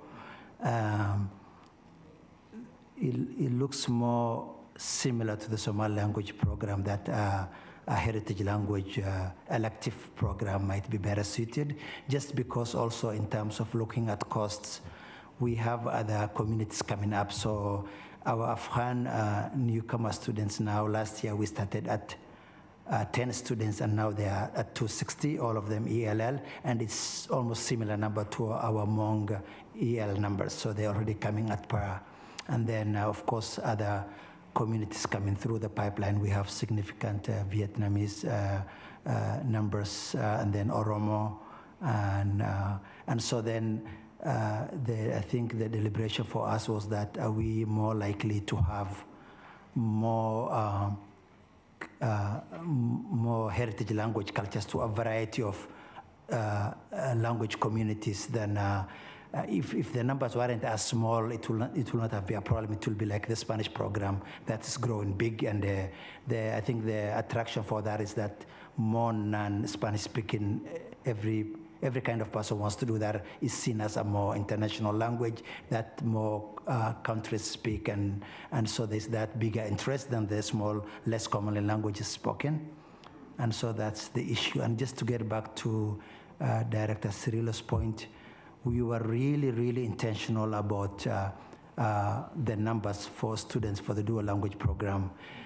We started during the CDD to make sure it's 60-40, 60% Spanish home language students and 40% for English speakers or non-home language Spanish. And at some of that's the average now at all our schools. Actually, Emerson, not Emerson, but Green is at actually 70% Spanish speaking. So we are really intentional making sure that our Spanish speaking students do get seats at the table. Thank you. Thank you so much for that. I have a question, kind of this is really for Mr. Moore. So this is something that I've been hearing and seeing when I'm at site visits, right? We have our thematic magnet programming largely centralized in the city. My child's enrolled at one of our magnets. I'm a proud magnet parent. And I'm wondering, so this is, I'm trying to think of like how to say this, and I just want to actually just say it. Some of the really amazing thematic programming that we've been able to infuse through specific intentional values-based funding into the center of our city is programming that exists in community schools in parts of South and Southwest Minneapolis. And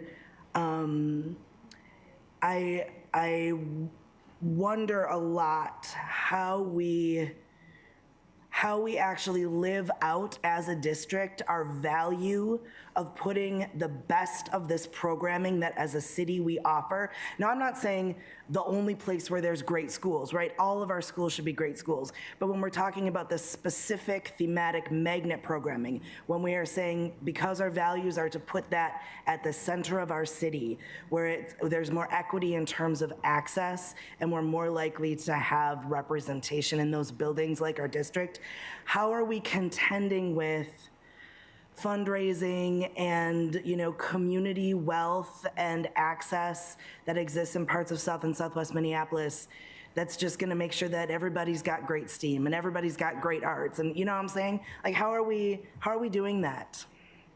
I'll certainly give a perspective, Director Emmerich, Chair Elamine, and then Interim Superintendent, and then, because the Interim Superintendent and I, we've wrestled with this, and I had the opportunity to have a wonderful conversation with families at Franklin, would be an example of a school that's wrestling with that because of their size.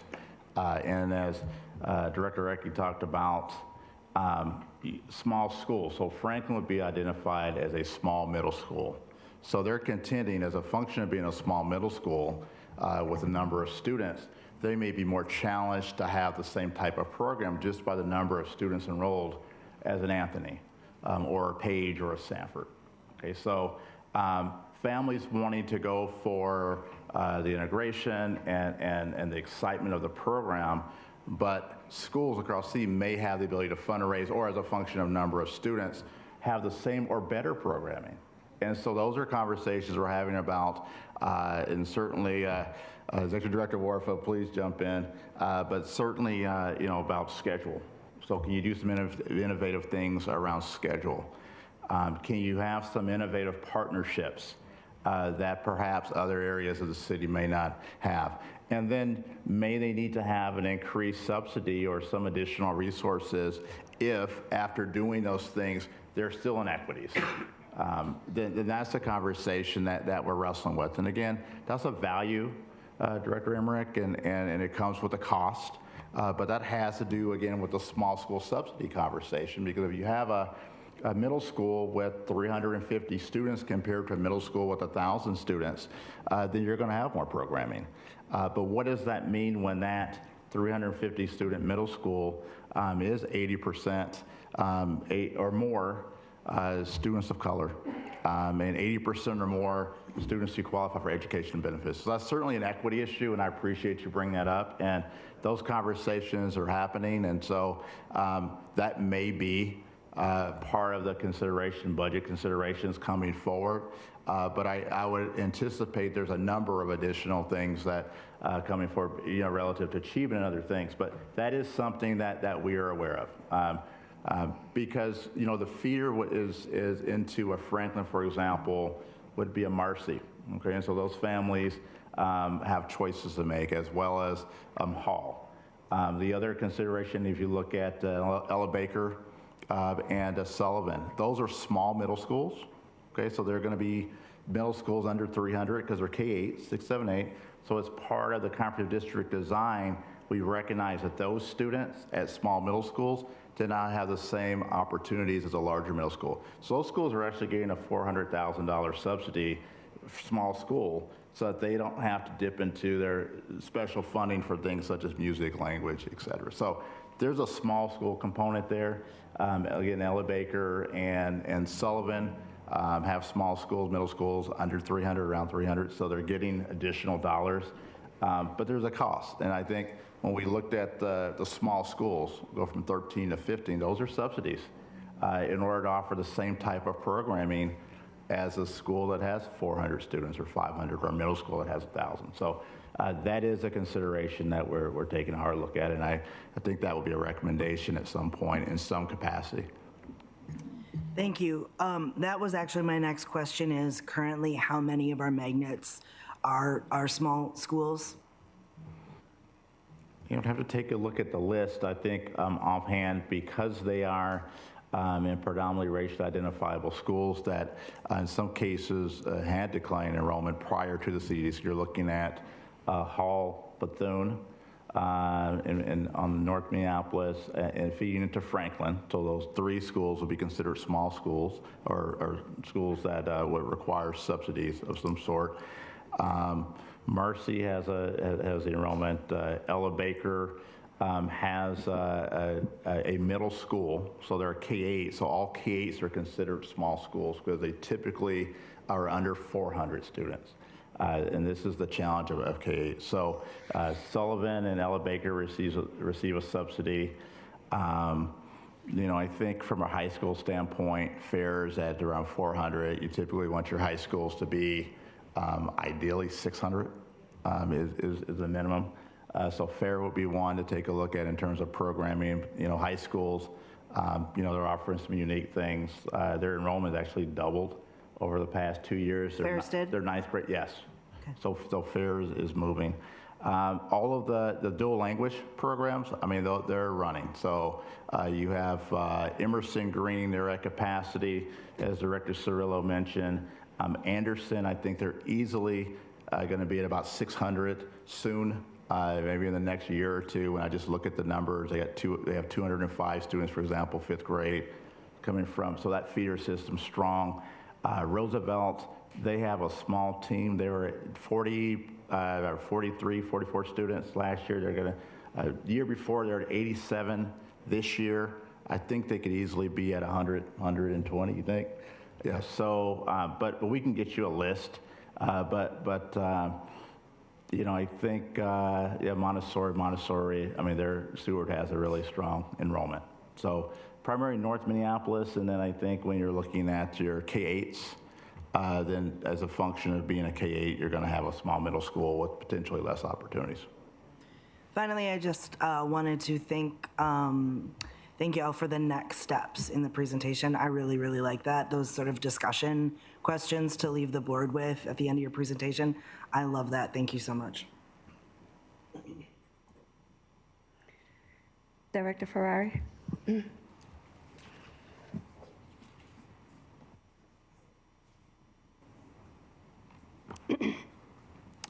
So my first question is for Executive Director Moore. What's the requirement for a school to receive a magnet status?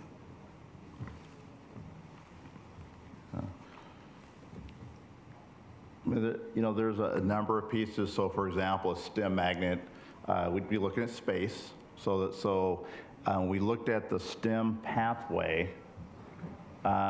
See the STEM pathway 163. So that would be potentially a school that would need at least a capacity for another 400 students. So that would be the first, is you're looking at space because you need to have those students with the idea of feeding in to that location. And then there needs to be buy-in. We talked about infrastructure. What is the current programming in the school? Support for the program. I think those are all pieces. To what extent is there infrastructure? And so there's a number of locations that we'll take a look at and put in a matrix. And then the next part is having conversations with the principals and the school communities and seeing if this is something that they want to do. And then ultimately there'll have to be a recommendation that comes to the board. Yeah, could I just make a comment too? We did not bring easy issues to you tonight, right? These are hard decisions. And so we really, as we were analyzing the CDD, we found some unfinished business, right? That we need to make some decisions on. And I think as you as a board give us direction on what you value, because you know, we hear about predictable staffing. Do we need to make changes or investments into that? Our academic strategy, what do we need to do to be bold and courageous around that? So we as a team are looking at budgets, looking at school allocations, and these are all things that come with a lot of cost. And so I think that's going to be a piece as we look at that. And then once we work with you as a board to make those decisions, then we move forward with the criteria as we talked about. Again, as we've been talking about this, like we don't want to do this to a school.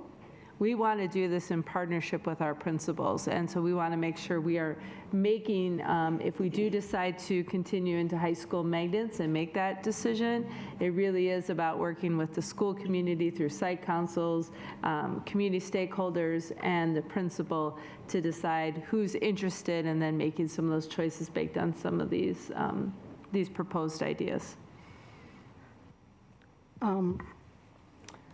Thank you. Superintendent Cox, something you mentioned is actually my next question. I think my next question is for Director Warfaa. So when you said 80% of students of Sullivan are students of color, right?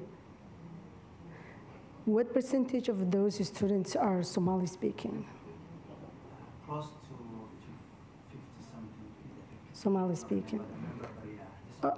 Okay, so speaking of Somali pathway, when those students graduate, the only Somali pathway they have is, my understanding, is Heritage Academy.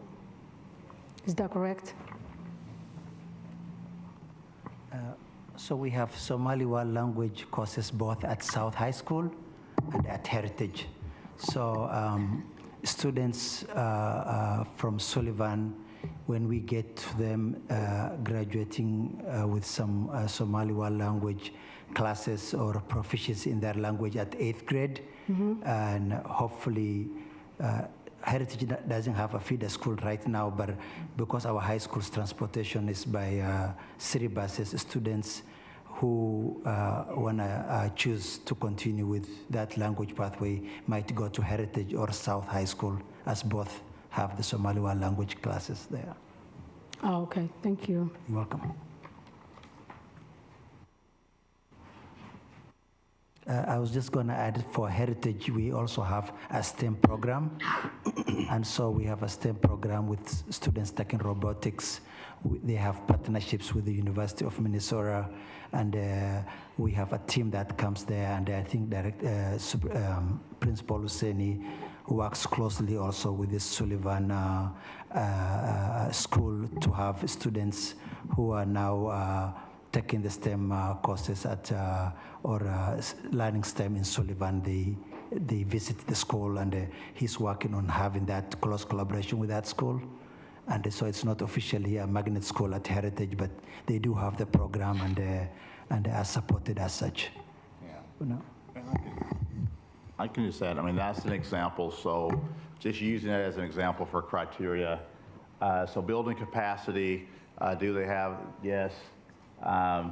They're currently a racially identifiable school, taking a look at what kind of programming they currently have, what's the support for the program, and there's cost. So that would be an example where you're taking a look at the different locations and seeing. And in some cases, you may be able to do, depending on where the magnet, high school magnet is, if it's selected. Looking at finance, I mean, there may be some economies of scale, some different things you could do given the current infrastructure that may not lead to that, to the cost. So that's another consideration. So when you say 400 students, are you talking about K to 12? Or are you talking about just middle school or elementary or high school? So that would be part of the program design, but certainly 400 students. Minimum, I think you're going to go 9-12, but so there's some unique, again, depending on how the high school is structured, what the space is, I mean, I think there could be some different things that could happen. I mean, that's part of the building capacity conversation relative to the programming, but what we're looking at this point is a 9-12 program, but certainly that's part of the conversation. Thank you. Mm-hmm. Director Abdi? Thank you, Chairman. Chair Alamin. I have two questions. One is related to, I think, Mr. Moore. First one is, you mentioned in one of your slides that the African American students decreased for the last 2 years from 37% to 30%. Do we have what is behind that decrease, or do we have an exit interview? Are those families moving out the area? Are they staying in the area and choosing to different programming or different schools? I want to understand, number one. If you don't have today, we'll look forward to see what would be the result, what caused that. The other question is, you can answer that later. The other one for Mohideen and the pathways. So if the Lindell students Somali pathway graduate from 5th grade, and if they come and graduate next year, that basically, the way I view is Lindell goes to the Justice Beach. Am I correct? Most of it? Or? And most Justice Beach doesn't have that program. So what is the intention behind creating that program and then dropping in the middle? Same as El Becker. I received these letters coming from, I love it, the students from El Becker. And they look in high school, the humanity. We're spending a lot of time teaching them now in the middle school, but saying bye-bye to go high school. I want to know that too as well. Thank you. Yeah, Director Abdi, those are great questions, and I think those are the dilemmas we're bringing to you tonight. As we reviewed the CDD this fall, we started to see these gaps as we looked at both the gaps in the magnet pathways, kind of like a highway, but a pathway, especially at the high school where we see the gaps in place. Ella Baker is a great example of that. And then we also see the Somali cultural pathway. It's missing in the middle. And so we need to look at the cost and what that's going to cost us to fix that piece, or do we look at a different type of programming? So those are all, as we think about our budget, our values, our priorities, those are the decisions we'll have to make about which one of these we want to fix, which ones do we want to alter as we move forward. So you bring that up. I will say, and I'm thinking back, I know Executive Director Cox is here too, and thinking back to your earlier presentations when we talked the first 3 months about enrollment, right? We talked a lot about enrollment those first 3 months as we were coming back to school. And as we looked at the data that time, and I think we can update it and put in the board update just as a reminder, but we see many families that are moving out, that moved out over the past couple years. As we look at the census data, we can get that for you. I know we presented it back in early fall. And then we actually have charts that shows what percentage went to charter schools, and I think it was less than 6%. Is that, I don't know if I have those numbers right, but we can share with you. But it was mostly large people just moving out of Minneapolis. We'll have one more question from Director Ellison, and then move into the safety update and policy. As you can see, we have a lot of information here tonight. That's not easy to go through. We have a lot of questions, so I won't keep going. We'll go with Director Ellison. Thank you, Madam Chair. A small school subsidy question. I understand it's based on enrollment. Is it strictly enrollment? If those schools were at capacity, would they still need the small school subsidy?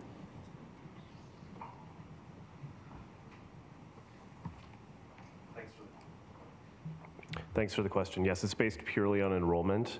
And I believe that all of our school buildings, I can think of one maybe that's not, have a capacity higher than 250. So I think we could, these are schools that are by definition not at capacity. Okay, thank you. And then, okay, I'm gonna have to go back in my history when, because this was before my service on the board, which has been a long time.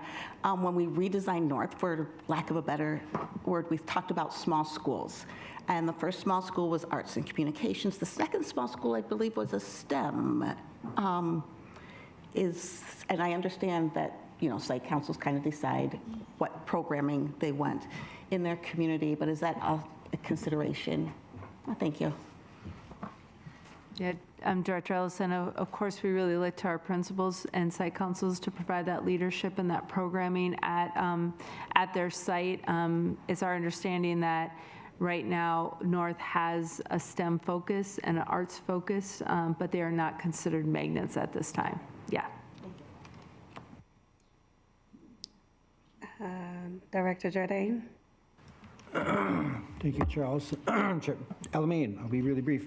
So what is the minimum amount of students that schools need to be self-sufficient?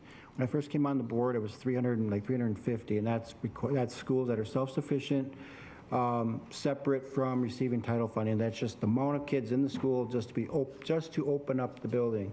Now we have schools that, like you said, are below the threshold, so they receive small school subsidies. We have schools that are less than that 350 that receive title funding. We have schools that are above that don't receive anything. And so what does that look like moving forward with our amount of smaller K-5 schools? And in theory, because we have to consolidate schools and sites, how does that look like then if we, in theory, and maybe it's being worked on, consolidate sites that receive those subsidies? There's 2 schools that have maybe 200 kids, and we combine them, they're 400 kids. They will in theory gain more financial, there'll be more staff, there'll be more resources consolidated in one site. But my original question was, what is it for the other schools who don't receive any funding at all? What is the main number for that? And I would imagine that it's higher than 350, because that was several years back, and taking in cost of consideration contracts, inflation, gas, utilities, et cetera. You would think it's more than that? Yeah, I don't know if we have an exact number. I think kind of the minimum that I usually hear to make a school where the size is not an issue is about 3 classrooms per grade, is what I tend to see, which would be about 400 kids. Okay. But I think 400 to 500 is kind of your sweet spot. Okay, so yeah, so it was like 350 back in 2017, 2018, it was about 350 was what I remember I was told from finance staff who are some who have since moved on. So yeah, thanks. Yeah, Director Georgianne, I would just add too, I think it's a technical question from a financial point of view. I think it's also a values conversation that MPS needs to have with the community to talk that through about what we value for size. And we will definitely work with the board's direction about when we want to start those conversations and what that would look like. So there's no work being I just don't want people to think that there's a list out there or that we're doing that, but we will work with the board on moving forward if that's their direction. Yeah, and then the other follow-up too is on the enrollment for middle school and our pathway. Yeah, I think we do need a pathway for our global studies students, and I'm glad we're talking about that. And I know from being both a Page and a Barton K-8 parent, there is a difference between the smaller K-8 schools. Max went there for 6th and 7th grade coming out of Bancroft, and then due to the CEDD, he spent a year at Page. And the difference between programming offered at a smaller K-8, where he was in 6th and 7th grade, to the opportunity, I want to say, of Page was way different because you're packing in 1,000 students, and Page or 1,000+ students, but Page does not qualify for title funding. So they're at the whim of how many students they can pack into a building, so to speak.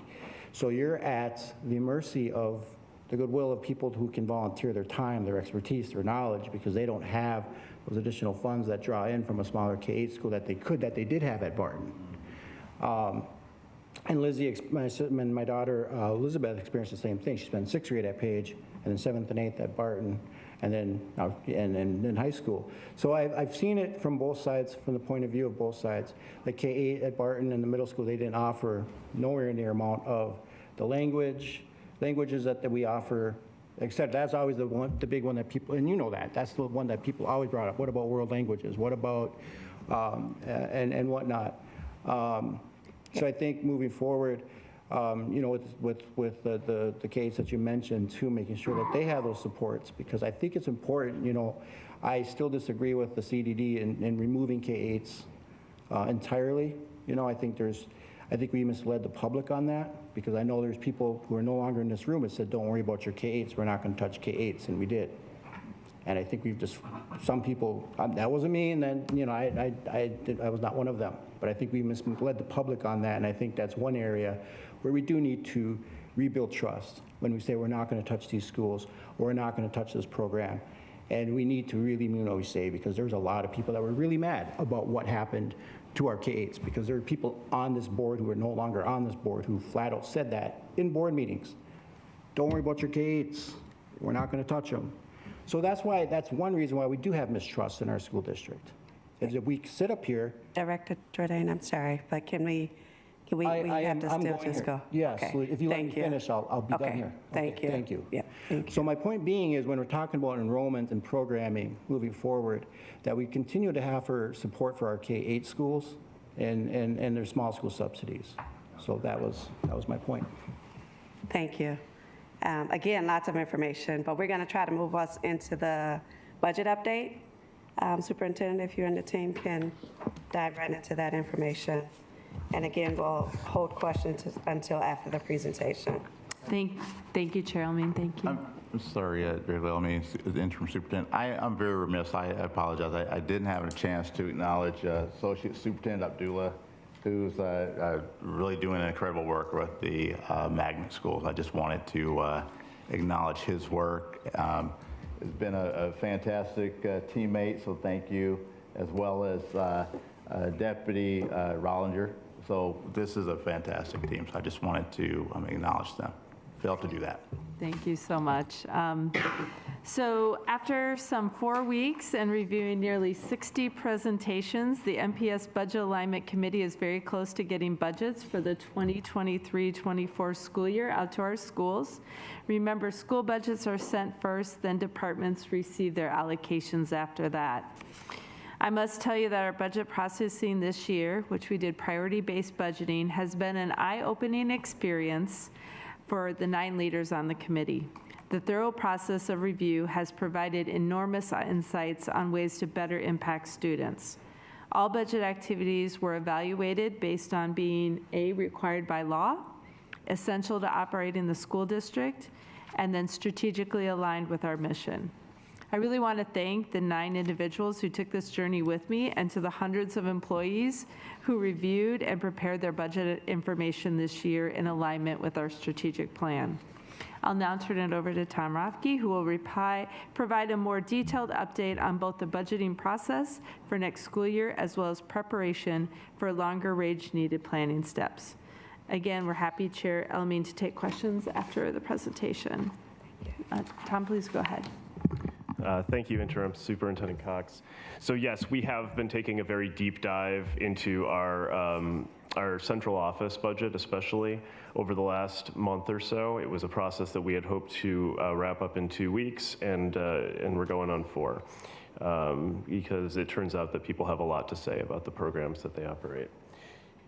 Our process has been to have our departments come to us program by program and show us the programs, services, and initiatives that they provide out of their office. And as the interim superintendent said, we are sorting them into categories: required, strategic, essential, or administrative. We're also looking at how we use our funding streams. So after we identify expenditures, making sure that expenditures are matched up to the proper funding stream that is best suited for it. We are continuing to do our school budgets similar to previous years. We're using similar formulas and per pupil calculations, as well as maintaining the predictable staffing.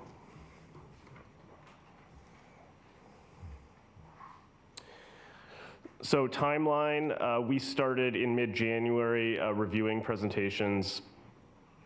Departments were asked to bring in a presentation that showed their current programs and services that they offered. FTEs involved, salary costs and non-salary costs, as well as their administrative costs. They were then asked to propose a budget for next year that could contain the programs that they run now, but not necessarily was that a requirement. We are in the process right now in mid-February of making the final recommendations after viewing those presentations. We are working to prioritize the programs that were presented to us and match them with the available revenue that we have. It says February 13th budgets were sent to schools. That was yesterday. Unfortunately, to many principals' chagrin, there is a delay. We will be sending them out on Thursday, February 16th, and then instead of March 3rd, they will have until March 9th to get those back to us. We will spend the months of March and April reviewing those budgets, making sure that they are clean, and that HR has the data they need to do the interview and select process. And finally, on May 9th, there will be a first reading of that budget for you. The final reading will be at the June 13th board meeting, where we will be asking you to approve the budget. We do encourage people to provide feedback on their 23-24 budget, especially the school budgets. People have a lot of feedback to give on those, and the school's site councils are really one of the best ways to provide that feedback on a school-by-school basis. We also recommend that you email board members. I know that you all love getting email. I say that seriously. Or email us or call and leave a voicemail, or sign up to come and share feedback at one of these meetings. So going into the future, I think we all know that without changes to infrastructure and expenses, MPS will not have enough revenue to meet current expenses. And we all know that we would have to borrow money at a certain point to keep on operating as we are now, given the fact that we are anticipating deficits year over year. But we do intend to fix the problem. I mean, we have to fix the problem. And the most important thing before we can, as part of fixing that problem, is that we get the budget aligned with our strategic plan. All right, so the budget is our values statement and should point directly to our strategic plan. The budget is our plan for how we are going to spend money. So it is the plan for the things that we are going to do and the things that we are going to buy in the next year. And so we need to find that intersection of what we value, what we can afford, and what we can deliver on. So there's kind of a sweet spot where all three of those dimensions intersect. And we need to figure this out with our students, staff, and community. It's not something we want to do to people. It's something we are doing. We don't want to do it to them. That's a good way of saying it. Next steps. We really want to understand the board's direction and your desired approach to the goals, values, and timeline for this budget process. We also need to gather a lot of data and information as we continue forward in this process. We've been gathering a lot of information, but there's so much more out there. I think as listening to these budget presentations, I personally learned a lot about all the things that are being done around the district. We also need to assess, our building capacity conditions, programmatic needs, all that stuff. And we also need to design future community engagement and communication processes to make sure that any budget work is done correctly. Throughout this budget process, we will continue, of course, to advocate for the federal and state government to appropriate more money to us, especially the cross-subsidy with English Learner and special education services, which is costing us right now $70 million every year. And we also, we want to really focus on investing our money in a way that is creating the climate and culture in our schools that our students want to come to, and that will retain them, and that will recruit new students. Oh.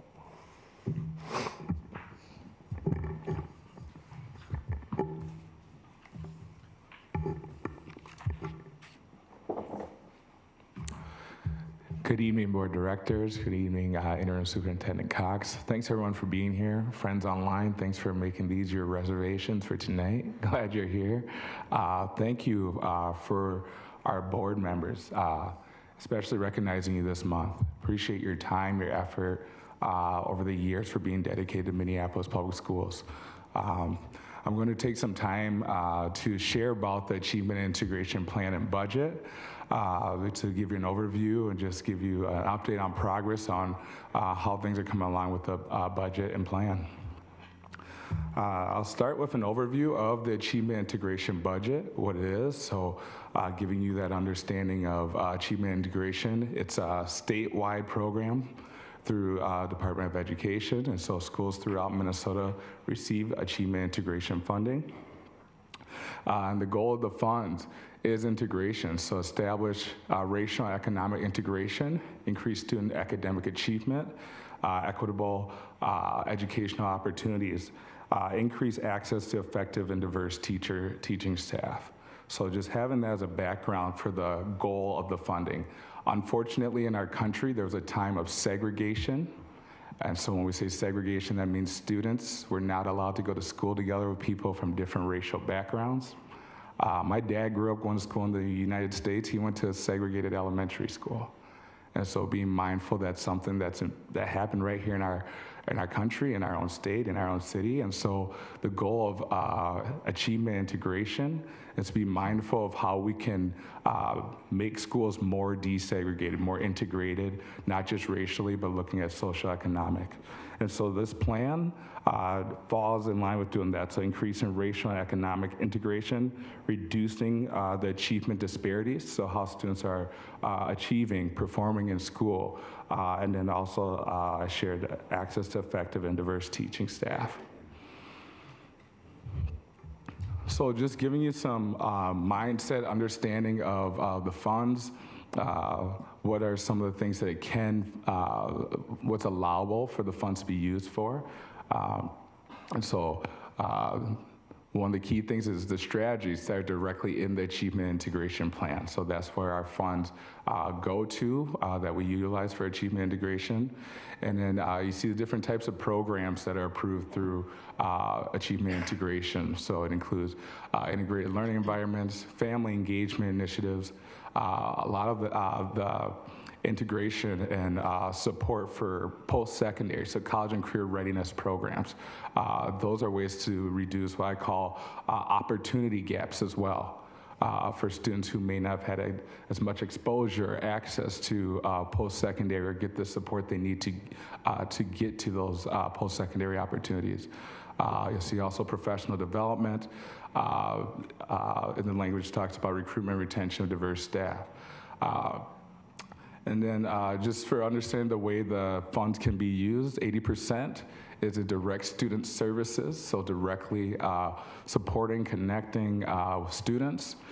No more than 20% for professional development, and then less than 10% is to go to administrative costs. So there are some stipulations to the funds for us to be aware of, for you all to be aware of as you're hearing and seeing some of the strategies coming up over the next month. So some of the funds, just being aware of what's not allowable, and so covering programs around English learners, special education, American Indian programs. Those programs are currently being funded through other sources. So essentially the goal of the achievement integration is to support students and families from diverse backgrounds, but in the form of integration. So you'll see what can be allowed if you wanted to, for an example, if you wanted to support students who, American Indian students, you could do it one way would be supporting what would be allowable if you wanted to create a program like learning about American Indian language. That program would be something that all students would be able to learn about and participate in. So being aware of that's ways, if you want to support specific groups, it'd have to be something available for all students. Also, staffing that's already obligated for MPS to cover that can't be utilized with the achievement integration funds. So removing, supplanting something that's already being covered. So thinking of if a school is to say, hey, we instead of having our general funds cover this, how about we just have it all covered by achievement integration? So that, and then the last piece is technology costs. So taking a moment to look at what's currently in our current plan. So achievement integration is on a 3-year cycle. Our previous plan was put together and finalized 2019. And so keeping that in mind as you're looking at the current things in the achievement and integration plan that we shared with you all and looking at some of the key highlights that are in there. You heard about our racially identified sites. That's one key area that received achievement integration funds. Also, you heard earlier as well around magnet schools and the purpose of having magnet schools and how they've, some of the different ways that they've supported integration. And you see some of the other programs on here. Our role, the team that I have been working with and connecting with for reviewing the current plan, we're looking at and doing an audit of these programs, being mindful of where we were at 3 years ago when this was put together. And when I say doing an audit, that means as we're thinking about our new plan, the plan that we're focusing on right now, being mindful of which one of these strategies may not be as effective, or being intentional that our strategies that we're putting together are aligned with the resources and the supports that's needed right now. One of the key things in doing the achievement and integration budget planning is making sure that we're hearing from students, families, staff, and community members from a variety of backgrounds. Being mindful that we're hearing from so many different stakeholders who are currently utilizing the funds, but also those who have been marginalized historically. Those who, especially when you look at the past 3 years, what we've navigated as a community, as a state, as a country, being aware of what are the primary needs, who hasn't been heard, who's been marginalized in our schools and our communities with families. And so we're intentional about putting together multiple advisory committees, also making sure that we're connecting with our families through the different PACs.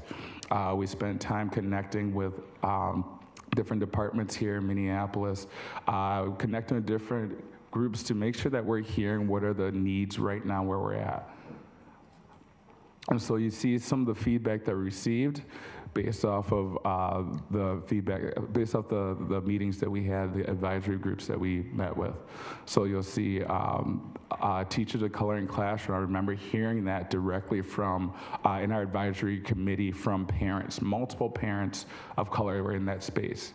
And they shared, we want to see representation. We want to see more representation of staff who look like our kids, like our community.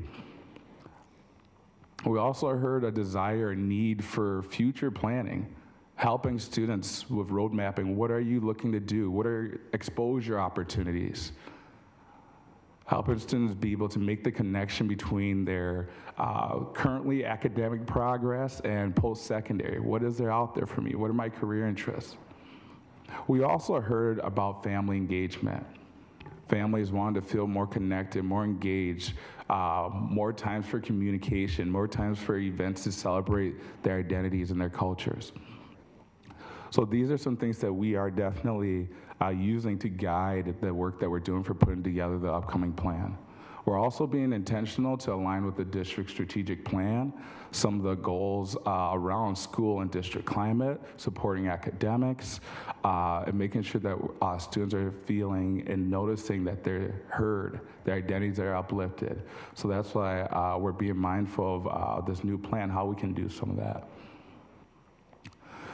So as we're looking at upcoming, the new achievement and integration cycle, we're in the midst of planning for the new 3-year cycle.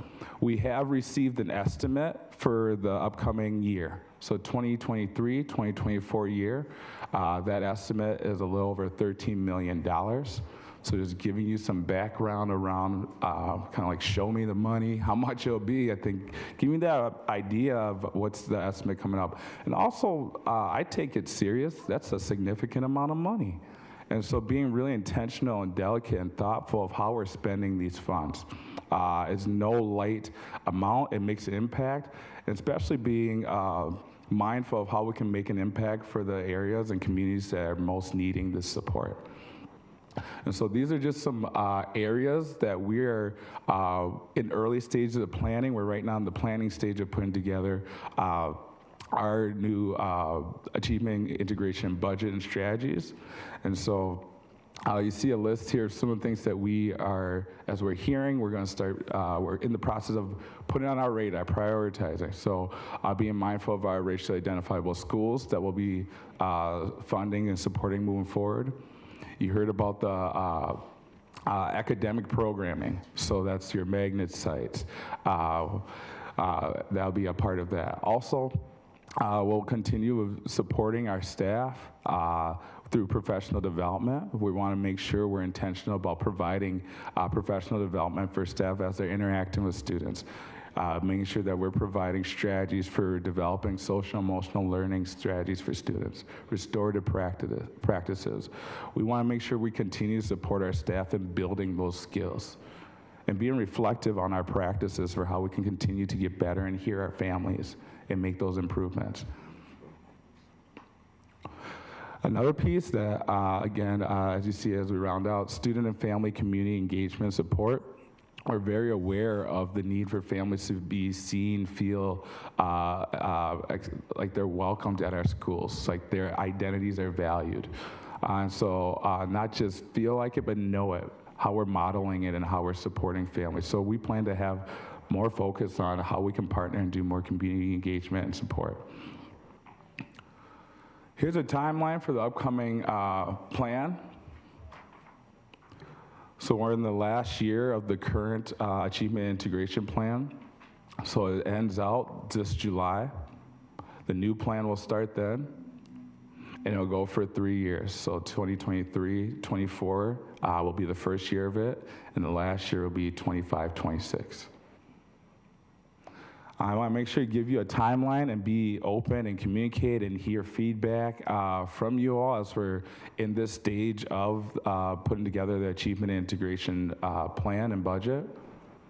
I shared that in December and January, we spent a significant amount of time engaging with stakeholders, community members, leaders here in Minneapolis.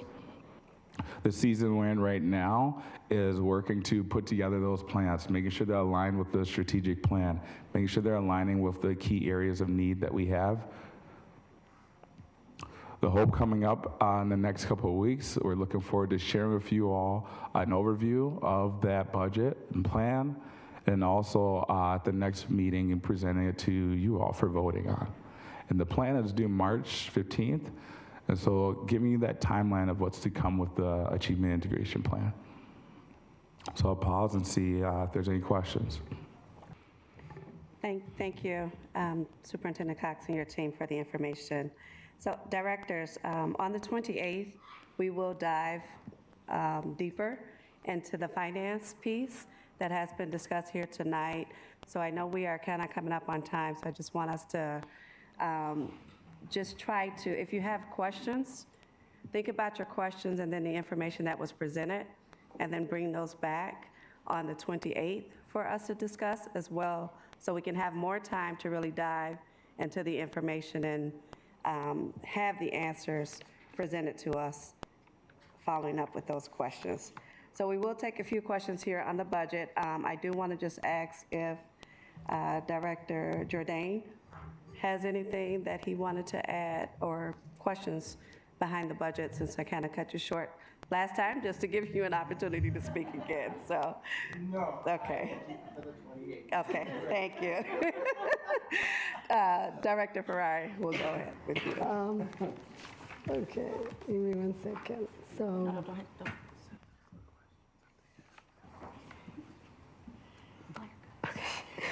So my first question is for Director, and forgive me if I say your last name wrong, Rutke?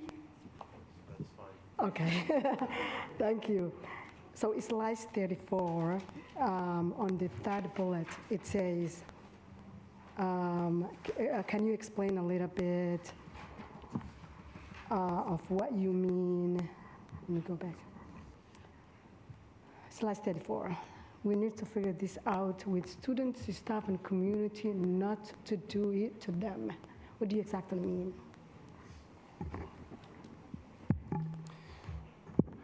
Sure, so there's a couple different approaches you could take, right? You can go out and work with your stakeholders to identify what their needs are, and what their values are, and what they, and gather their input, or you can just make a top-down decision and inflict it upon them.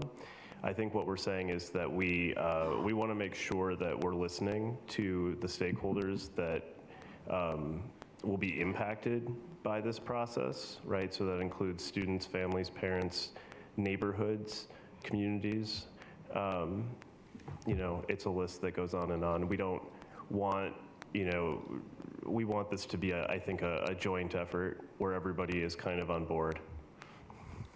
Okay, one more question that follows the one I just asked you. So when you said we gather information from families, do you go to schools and speak with families and find out what their needs are? Well, we're talking about the future, right? So this is in the future. There will be a need to be a plan that it gets built to address our budget issues, I think is what we're saying here. And as we work through that plan and as we build it, we will need to have that engagement happen. Okay, so I know we're talking about the future, but what I'm saying is we haven't done this before. Not to the extent that it needs to be done here. And not since I've been here, so. Oh, okay. I have a question for Director Francis. I can wait, but I can ask. Okay. So Director Francis, I have a question for slide 39. You said recruitment and retention of diverse staff. And I don't know if you were here, but we had some educators and library staff here tonight that were asking that they are short of staff. So how are you doing that, recruiting and retention? What specifically are you doing to recruit and retain? So as far as recruiting and retaining, I know some of the things that our department, the work that we do is making sure we're starting off doing some of that work, supporting our staff, especially our staff of diverse backgrounds. We know there's times where staff of diverse backgrounds experience unpleasant experiences, if we're just being really honest. And so being mindful that our team does the work of supporting and hearing those staff around the supports they need through supporting with interpersonal supports needed, so some of that skill development throughout professional development, but also through affinity spaces to support the staff. Also, so that's building the staff here and feeling connected. Once you come here feeling connected, you might be the only one in a building. I know I've been in that position as the only person of color at a building. So helping them build connection and community. Also aligning previous work in the budget, supporting efforts through human resources around recruitment, retention, doing the outreach to get people from different programs interested in coming to Minneapolis. So including doing more of that work in the upcoming plan to push those efforts forward. Being intentional about being creative. What would it look like to grow your own? Grow those programs out. And so it's really important that I really think retention is a huge piece. You gotta retain and validate the people you have here. And then also then recruitment, then making this a place where people want to come here. So those are some of the things we've done in our partnerships with HR, but also our team, the Equity and School Climate team. We serve as a hub along with other departments like Office of Black Student Achievement, to make sure staff are able to share how they're feeling, what are they experiencing. And so I know that we have some work that we're doing around that coming up as well. One more question for you. I promise this is the last one. Director Ferrari, we're gonna have to move on. Okay. So we're gonna have to hold that to the 28th. I promise. The 28th. The 28th. We have to, yes, we gotta hold on. Dr. Francis, He will be present with us. I'll be there. I'll be there. Yes. Made reservations. Yeah. We gotta move on to Director Ellison. Thank you. We're discussing the budget on the 28th. Will that include our achievement and integration plan? And will we receive an evaluation of the current plan? What we spent the money on, how did it go? Will that be part of the discussion on the 28th? Yeah, we'll come prepared with that information to give you an overview of what the current plan covers, how it went, and what we're proposing for the new budget. Perfect, thank you. Yeah, thanks. And I think just behind that, Director Ellison, if we can just ask directors to please send your questions ahead of time so that we can give them a chance to prepare and have the information that we are requesting. So thank you. Yes, thank you for that information. Again, so thank you, Superintendent, you and your team for that information. We can move right into the safety update. Thank you, Chair Lamine. For our final update, we wanted to take some time to walk the board and the community through MPS's approach to emergency management and safety. I want to start this update with an acknowledgement that while members of our Emergency Management, Safety and Security, or EMSS, as it's better known, are experts in their field and provide an amazing level of service to our students and our schools, I don't want to normalize the fact that our society is now at a point where school districts must have their own safety staff. We should not need to have discussion about police in schools, or metal detectors, or backpack searches, or security patrols, or limiting who can attend athletic events. Our kids should not fear walking to school or taking the bus to school. They should not fear safety in their school. Tornado and fire drills are the only type of drills they should need to do. Staff should not be scared to go to work. They should not have to think about what they would do to protect their students if the worst would happen. They should not need to hold their breath as they scroll through notifications on an app to determine if an emergency message is just a drill notification or a real situation. Parents should not need to worry about their children's safety. They should not need to transfer to a new school because of the neighborhood's safety. They should not need to see a text message from their kid whose school is on lockdown. They should not need to see police cars around their child's school and need to wait to hear what's happening. None of this should be normal. None of this is normal, but here we are. It is a daily experience for our kids, and I can say that it's the thing I think about most as the leader of this organization. Not academic outcomes, not employee retention, not snow days, not if buses are on time. Student safety.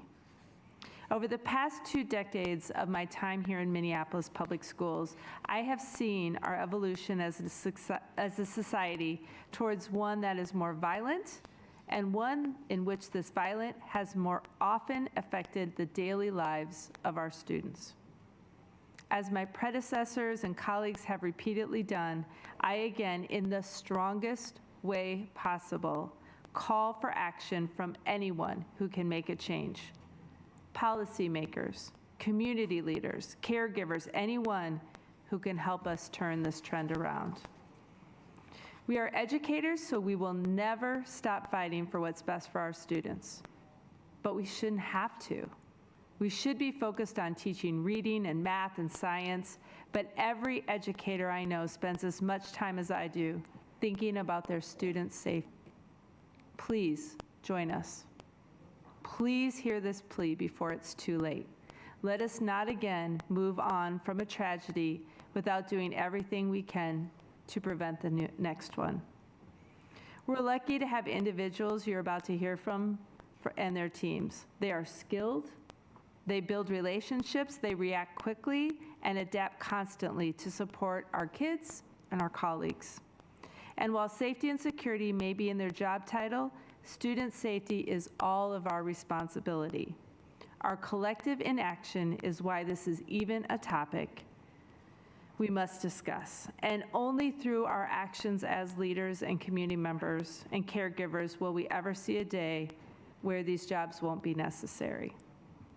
Until that time, it's really my honor to introduce some of the leaders of our EMSS department to share about MPS's approach to emergency management, safety, and security. With the chair's permission, I'll now ask the Executive Director of Student Support Services, Dr. Megan Hickey, to begin the update and introduce team members with her. Dr. Hickey, please go ahead. Thank you so much, Interim Superintendent Cox. Good evening, Chair Elamine, board directors, student representatives, and community members. I'm Megan Hickey, the Executive Director of Student Support Services, and I'm here tonight with my colleague, Mr. Moises De La Torre, and we're here to share with you some information regarding our Student Support Services Department and the ways that we partner to ensure safety and well-being here in Minneapolis Public Schools. Unfortunately, 2 other members of our team, Mr. Ernest Sutton and Dr. Jackie Vertigan, are under the weather and unable to join us this evening. We hope that they're actually sick and not just enjoying Valentine's Day dinners. Tonight, we'll be highlighting our Emergency Management, Safety, and Security Department and providing an update on the security enhancements approved by the board this fall. We also want to recognize that our community has continued to experience some emergent situations, which are of concern to all of us, most especially the tragic death of Devin Scott in St. Paul Public Schools.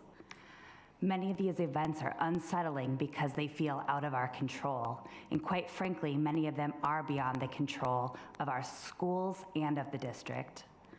However, that doesn't mean that these situations don't impact us and that we don't want to do our best to both prevent incidents from happening and to support following the disruptions to learning that results from these events. Tonight, we hope to share with you some of the ways we do this here in MPS.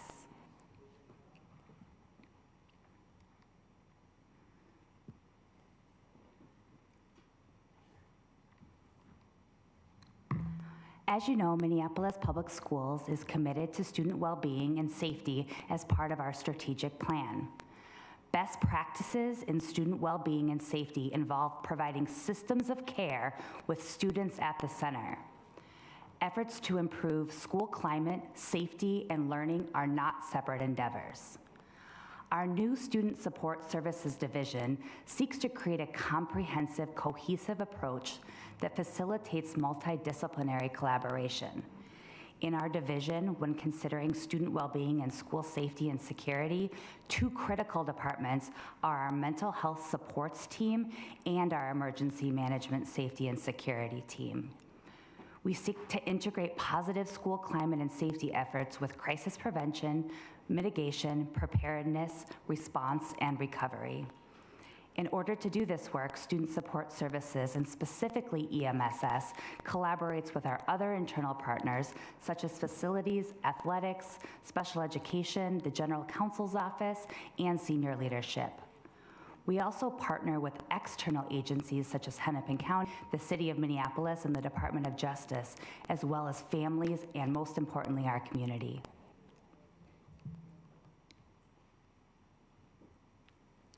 Emergency management, safety, and security principles for safety and security can really be summed up by the 4 R's: ready, react, recovery, and relationships. Of all of these, we consider relationships as the foundation of our work.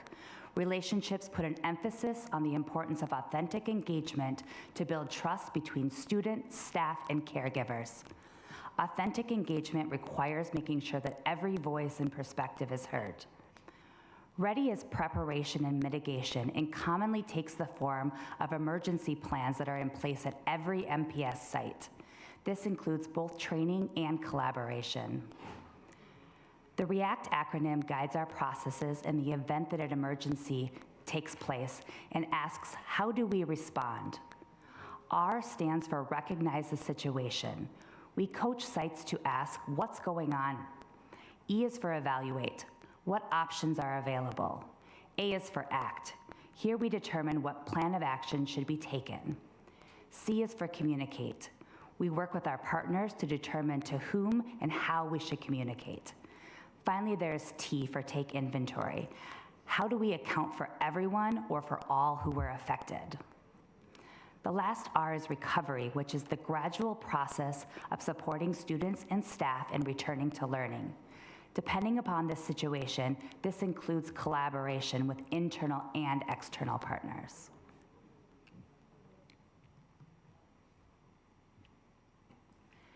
Here we describe the specific work of the EMSS department. Much of this work is provided by our 13 emergency management and safety specialists. We have a handout to share with you so you can get to know each of these professionals if you're interested. The EMSS department provides training on verbal de-escalation, emergency planning, and school-based responses to incidents, just to name a few. We help sites develop and manage site emergency plans. This is the plan that prepares them for and enables them to respond to any kind of incident that might occur at the school. We also assist in support and monitoring of these plans. Our department conducts site risk assessments where we look at physical environments at each site or school and make individual plans for the most safe and secure use.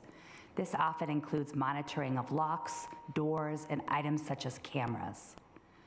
We facilitate behavioral threat assessments, which is the process where a team of school and district staff look at student behaviors or statements to evaluate those behaviors or statements for potential harm, and then to develop plans of support.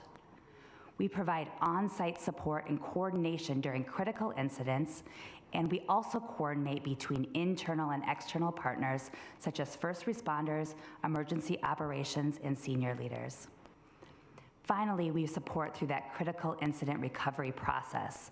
This process is the way that we return to learning when an event occurs. It's multidisciplinary and includes many other departments, such as academics, facilities, employee relations, along with mental health and equity and school climate.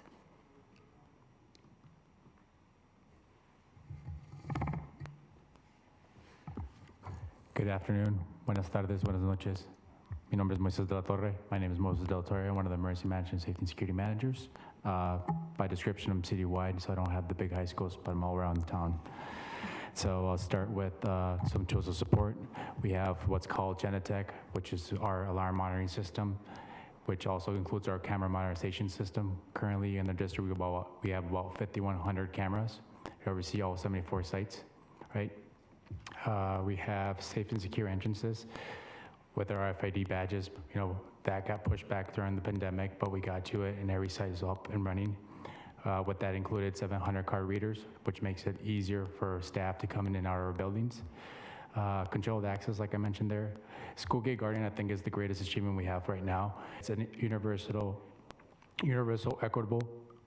equitable visitor management system, which allows our easier vetting system for our volunteers and our families to travel within our district, right? We might have families that have kids in different areas. And we also have Entrado Communications, which is our district mass communication platform, connects emergency management, safety and security, senior leadership, and communication department, so we can have real-time information going through.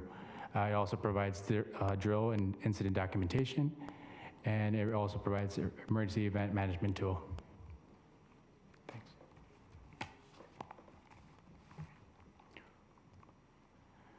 And like Dr. Hickey mentioned earlier, in the fall, the school board supported a security enhancements in response to escalating community factors.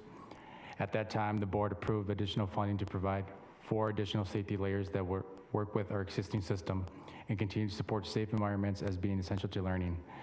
These are divided as high schools, community outreach. Each site has chosen 4 schools that were picked were Edison, North, Henry, and South, with our Northside schools picking CEO.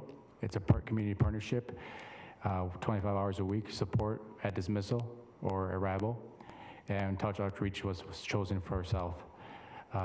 We also have for our elementaries and middle schools, we are working on hiring 6 additional security monitors. They will not be your typical security monitors, they'll be rovers. So based on the needs, they will be moving around within the district. And then another layer that was added to us was mobile security for our properties, right?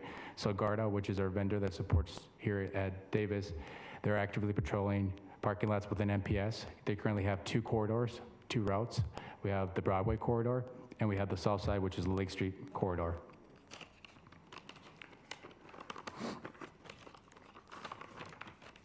Sorry, I like paper. And then additional funding was allocated to our athletic events. So all athletic directors were given additional funding to support our athletics. Currently, we're in winter sports.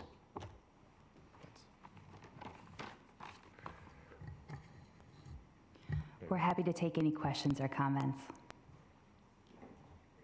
Thank you, Superintendent, you and the team, for the information shared here tonight. Directors, if you have questions, please hit your request to speak button at this time on the safety update, and we'll try to go through that as quickly as possible.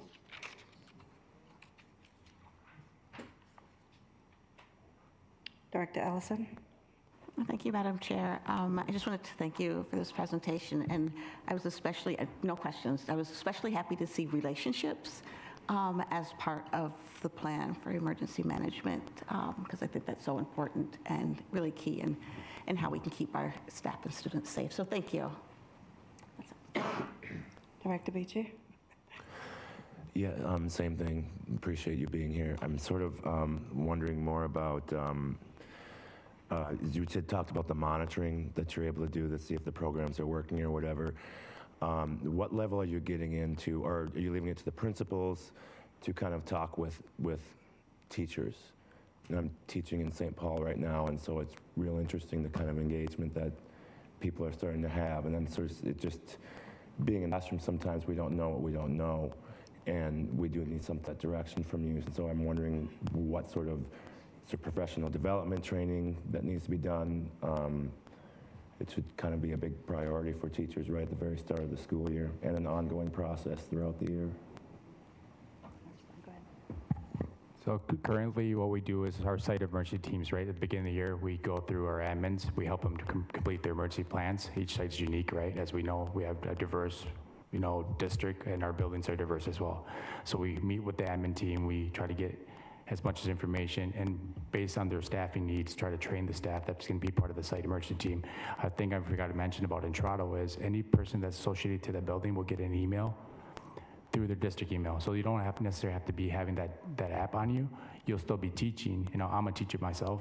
I'm currently not teaching, obviously, but you'll get an email saying, hey, we're in lockout or hold in place, avoid this area at this point, right? Does that answer your question? Thank you. So I have a couple questions around the safety. I have a grandson who's in the Minneapolis Public Schools, and handguns are making their way. Guns are making their way into schools, the middle schools, the high schools.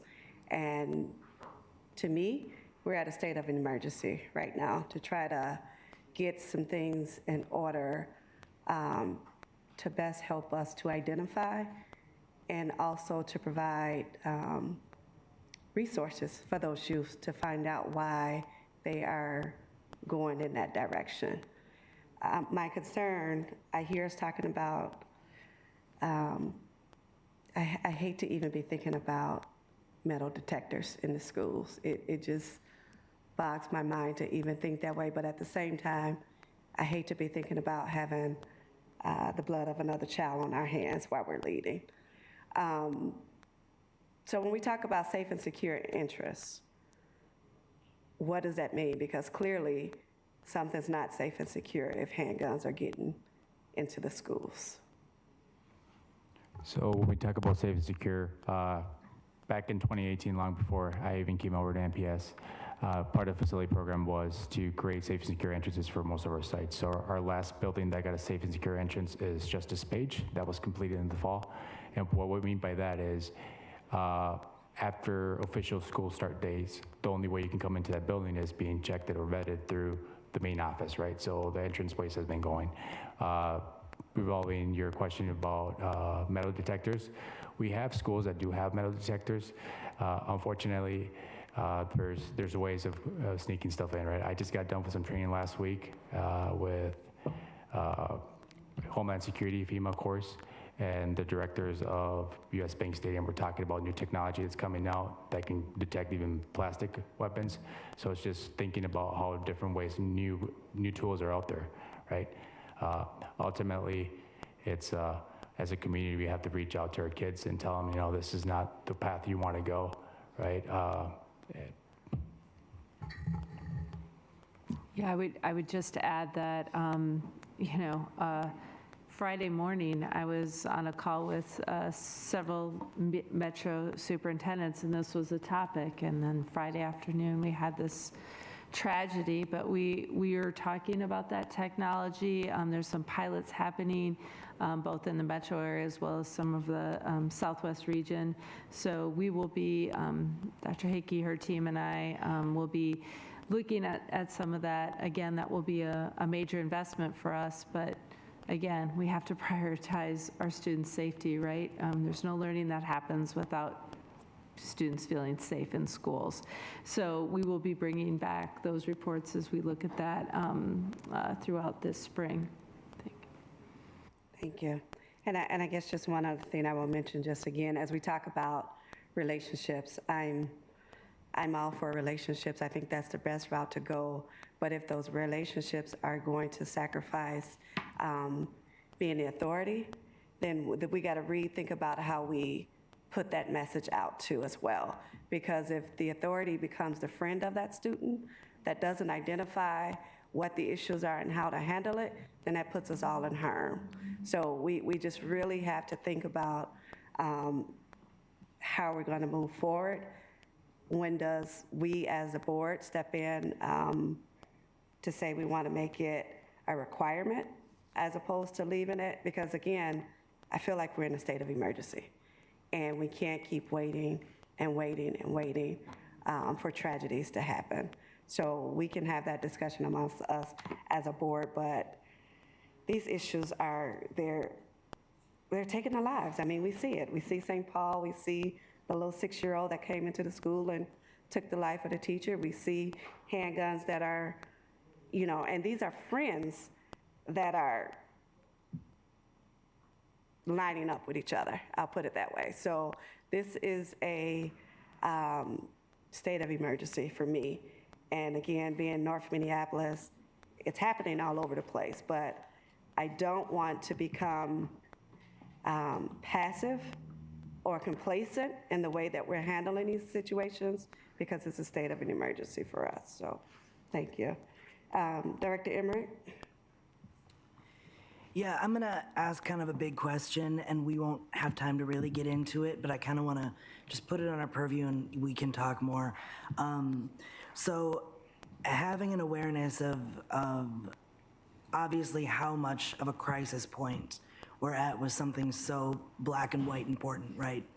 And knowing that things like surveillance and early intervention into a possible safety risk situation are some of the best tools that we have, right? But we also know that those same tools, especially when we're talking about our elementary age kids, but even with our secondary students, right, can sometimes be mechanisms of escalation and of feeding the school to prison pipeline. We know that when we have a kid who has a first grader who has a referral to discipline for throwing a pencil, which is not a life and death safety risk at all, right? Then we know that that student is going to be hyper-surveyed with increasing intensity, and we know that hyper-surveillance causes increased behavioral issues, and we know that that eventually does escalate to some of the real significant threats to safety that we end up seeing later down the line. So knowing that both of these things are really important, right? And not questioning the importance of these mechanisms for the safety of our students and all of other stakeholders, how to hold the tension between being able to recognize the difference between the importance of escalating an intervention at a point of real threat for harm versus making sure that we actually actively de-escalate away from hyper-surveillance and away from, severe intervention when we're really just talking about like a kid who had a bad day. But if they're a black or brown kid or a kid who receives special education services, we know that we can do the disservice of hyper-escalating them when they wouldn't necessarily do that on their own. Do you understand what I'm saying? I think you're raising wonderful points. Do you want us to respond at any at this point, or do you want us just to consider that moving forward? I mean, we're pretty late, right? Is this, can I basically just say this is something that I want us as a board and, as a department to continue to have conversations about? And I'm sure you're already thinking a lot about, but if we could have continued thought partnership, that'd be great. Thank you. Thank you. Our student rep would like to weigh in tonight. I was just kind of hoping to get more information about the community outreach groups and what kind of influence or authority they might have in the case of an event.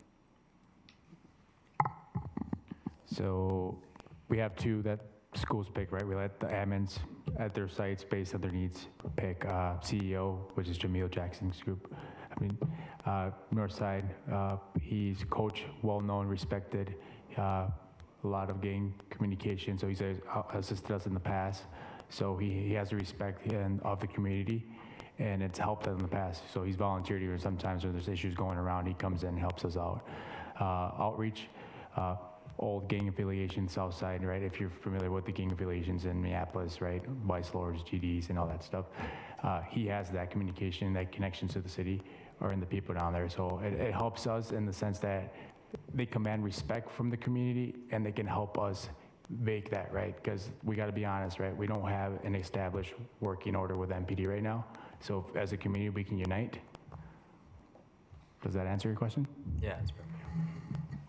Thank you. Director Surreal? Thank you, Madam Chair. Yeah, I was, thank you for that great question. If you could send an email, just listing the partnerships that you have with organizations, community leaders, whatever that is. And also when I think about this crisis, Madam Chair, for me, it is very important that we, instead of investing in devices and metal detectors, that we invest more in mental health support, because I know for a fact that in all of our schools, there's a waiting list for students that desperately need this mental health support. Thank you. Thank you. Thank you to all the presenters, for everyone working in our schools and in the central office, for your efforts on all these important topics. Thank you. Next is our Policy Committee report. Policy Committee Chair Norville, please go ahead with your committee's report. Thank you, Chair Elamine. The Policy Committee has referred one policy item to the board tonight for a first reading, which is a proposal to revise Policy 5182 on dropping from enrollment. The proposed revisions, which were recommended by the Policy Committee, would ensure alignment with state law and will provide clear parameters to school and district staff on what must happen when a student is not in attendance for 15 consecutive days. At our first meeting last month, our committee also conducted a regular review of our policy on board director travel, heard about the various EDIA processes, and discussed committee member priorities for the year. That concludes the Policy Committee report, Chair Elamine. Thank you, Director Norville and the committee members. Directors, are there any questions on the Policy Committee report? Please hit your tablets if there are any questions. Director Ellison. Just a quick question about the policy review, the policy we're going to vote on next month. Does 15 days of consecutive, missing unless, does that include like e-learning, online learning, or did the committee discuss that? Absolutely. Director Ellison, thanks for the question. So it would not include an e-learning day because that would be a day of instruction. So if they missed it and were unexcused, it would count, but the fact that we were in e-learning would not count, if that's helpful. A little bit, because we say the district provides for instruction at home or in the hospital or in another treatment facility. Does that include, is virtual learning, virtual instruction part of the at-home learning? Virtual learning would include an e-learning day as needed to be included in that 15 days, yes. Yeah. Director Emmerich? Yeah, thanks, Chair. We did not have a complete, the equity consideration document was not filled out completely, and that's something that I would really like to see happen.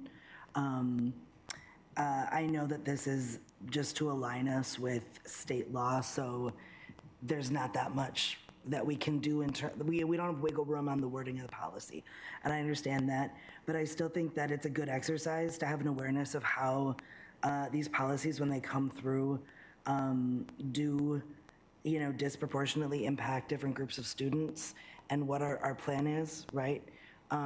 So I would just like to see that document completed. Director Emmerich, we appreciate that feedback, and I'm looking at our group. Sarah, do you have a comment about that, or just that we will?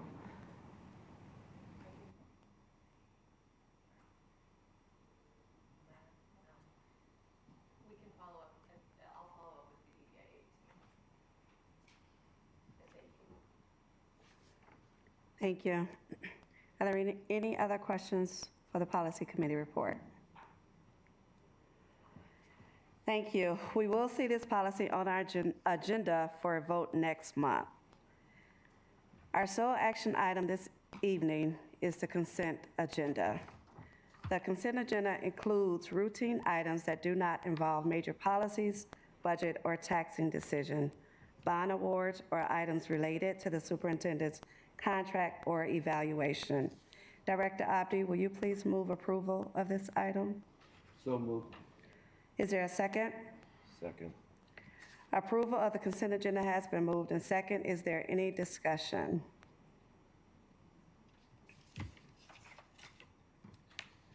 Seeing none or no further discussion, all those in favor say aye.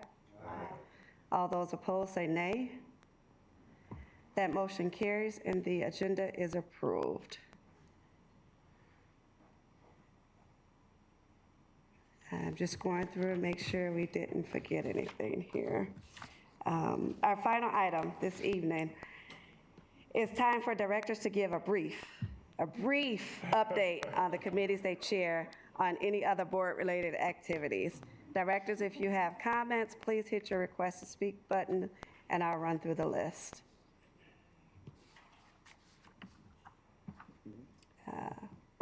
Director Surreal. Thank you, Madam Chair. We had our ELL caucus meeting on January 27th. We had a presentation from the multilingual department, some very concerning information regarding newcomers to our district. So I'll share that information with all of you.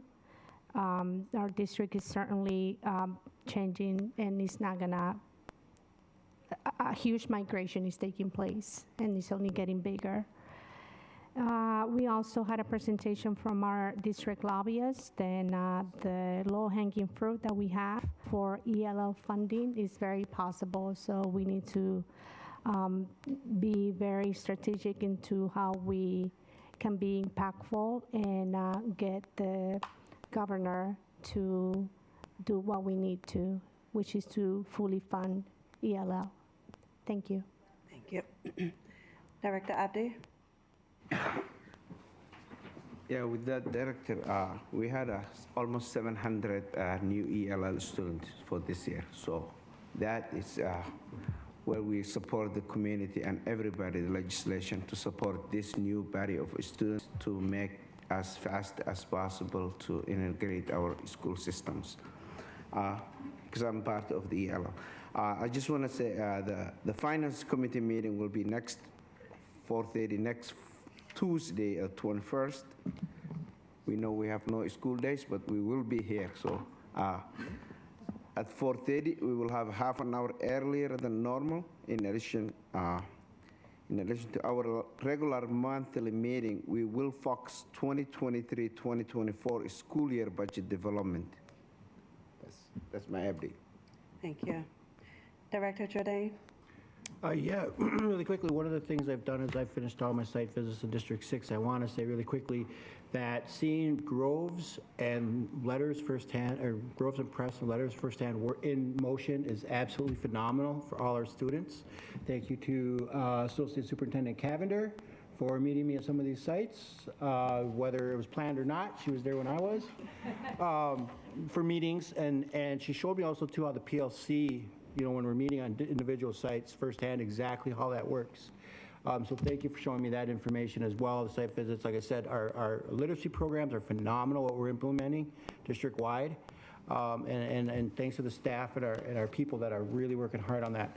And that leads into what I wanted to get really quickly on is librarians and media center specialists. I think personally, since I've been on the board, we have seen just a steady decline of librarians and media specialists across the district. Some sites can operate and have families and volunteers, others do not. And it is an equity issue, and I think really fast moving forward, I would love to see our librarians become a part of predictable staffing. So every site has a media center specialist librarian, because that's where people learn that's where our students learn to love to read. Because if we just have it in the classroom as part of a curriculum, they're going to look at it as homework. And if it's something that's going to be considered homework, they may not really like it, right? So if we have that piece, added piece to our toolbox, so to speak, of engaging our students every day of the week and having librarians on site, regardless of where they are in the district, I guarantee you we will foster the love of reading. And also, too, a little caveat is we will also see a boost in our literacy reading scores. I guarantee you we will see a boost in our literacy tests, reading scores, et cetera, as well, because we will have students who are vested, who have discovered the love of reading, such as I did when I was a kid, growing up reading Beverly Cleary books. That's how old I am. So with that, I want to say thank you so much, and thank you to everyone for the hard work with our curriculum. And also seeing Bridges in action. Our math curriculum is also very fantastic. Thank you. Thank you. Director Norvell. Thank you. I'll try to run through really quickly. So I've had a great time visiting sites, and some of the things that I've seen there are the CTE programs. I've seen Number Corner in action. I've been a part of a morning meeting. I've seen the outdoor learning space at Dowling. I've been able to see the new safe and secure entry areas at sites. I've been talking about class size, and I've seen small class sizes, and I've seen overcrowded kindergarten class sizes. I've learned more about school climate, and I've seen the variety that we have in our schools of how libraries are funded based off of the priorities at that school, where some schools have a full-time librarian and others have a volunteer who comes in maybe once or twice a week. I was also able to attend the Nokomis East Neighborhood Association State of the Neighborhood Address, where I could give them an update on board work and the superintendent search, and the community members really do appreciate that. The policy committee, our comments for that, the policy committee will meet next at 4:30 p.m. on February 28th. For those of you who have been attending the committee meetings, please note that we will be shifting back to meeting in a conference room here on the first floor rather than meeting here in the boardroom as we have been doing. The front desk will have the meeting room, and committee members can watch for an update to the calendar invitation. I'd also like to remind directors to make your appointments to the World's Best Workforce Advisory Committee. A number of members were recently appointed, and we've got their names noted on the meeting materials. If you need help with this, please let me know. Please let me or Ryan know if you need any more information. We'd love to get the committee membership set in the next few weeks. Thank you, Chair. Thank you. Director Ellison. Thank you, Madam Chair. I just wanted to report the Phillips Indian educators and the Mud Pie group really thank board members who came out to their annual dinner. We had a meeting last week, and they just talked that up. I also want to report that they're working on the attendance campaign, and that on March 15th, the annual Native American Achievement Celebration will take place. It's the day after our next board meeting when I can report on this, so I want to let you guys know. Put it on your calendar. It's at South High School in the evening. And then I want to thank associate superintendents and the assistant principals who made space for me at their recent training. So thank you for the invitation. I really appreciated that. Thank you. Thank you. And just a brief update from District 2. I was able to visit some of the schools as well. Olson Middle School. I was also able to visit Mona Mota, which is a hidden gem that we have in Northside Minneapolis area. I was very impressed with the resources, the information, how the children were engaged, just everything that I saw, the welcoming coming into the school. So that was very pleasing to see one of our schools that is really set up in a good space. Also had the opportunity to visit over at Henry as well as North. And again, even amongst all the obstacles, the students, the staff, the families are still very, very hopeful, and they are intentional about showing up and making sure our children have the opportunity to succeed. And so again, I think the more that we work together, the better opportunities that we have and that we can really build within our district. It just shows me again that with community, family, staff, we can do amazing things together. And so I was reminded of that as I went into North High, Henry High, Olson, Mona Mota. Again, everybody is just very unique in what they have to offer, and you can see it as you walk in the doors. So thank you. Finally, I'd like to provide an update on our meeting structure and format moving forward. Following our retreat and training from a few weeks ago, one of the items we discussed was for us as a board to establish a set of priorities so that we focus our work and meeting time around those topics, as well as be able to provide that clarity and work to the interim superintendent. We also discussed how to use our meeting time in such a way that we would have more time to be processed and discuss these topics with the interim superintendent and members of her team. To support that work moving forward, beginning with the February 28th Committee of the Whole meeting, we will be working to establish a focused set of board priorities, which will then become the topics of the Committee of the Whole meetings, which will become working sessions. As you can see tonight, we have board members that have lots of questions, lots of input, lots of solution, and we want to allow time for that information to be given. Once the topics are set, board members will be asked to provide in advance questions on the topics, so Interim Superintendent Cox can provide us with information which we will expect board members to review and come prepared for a discussion. It is our belief that this format and process will give us, as Dr. Webb, our retreat facilitator, calls discipline protocols for how we board governors and provide the needed guidance and direction for the administrators to implement. Director Beachy and I ask for your support and patience as we shift to this new format, and we invite us all to use this opportunity to focus on our role as a board.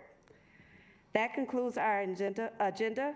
Our next meeting will be a recently scheduled special meeting to continue discussions on our superintendent search, timeline, and process. This meeting will be held next Tuesday, February 21st at 6 p.m.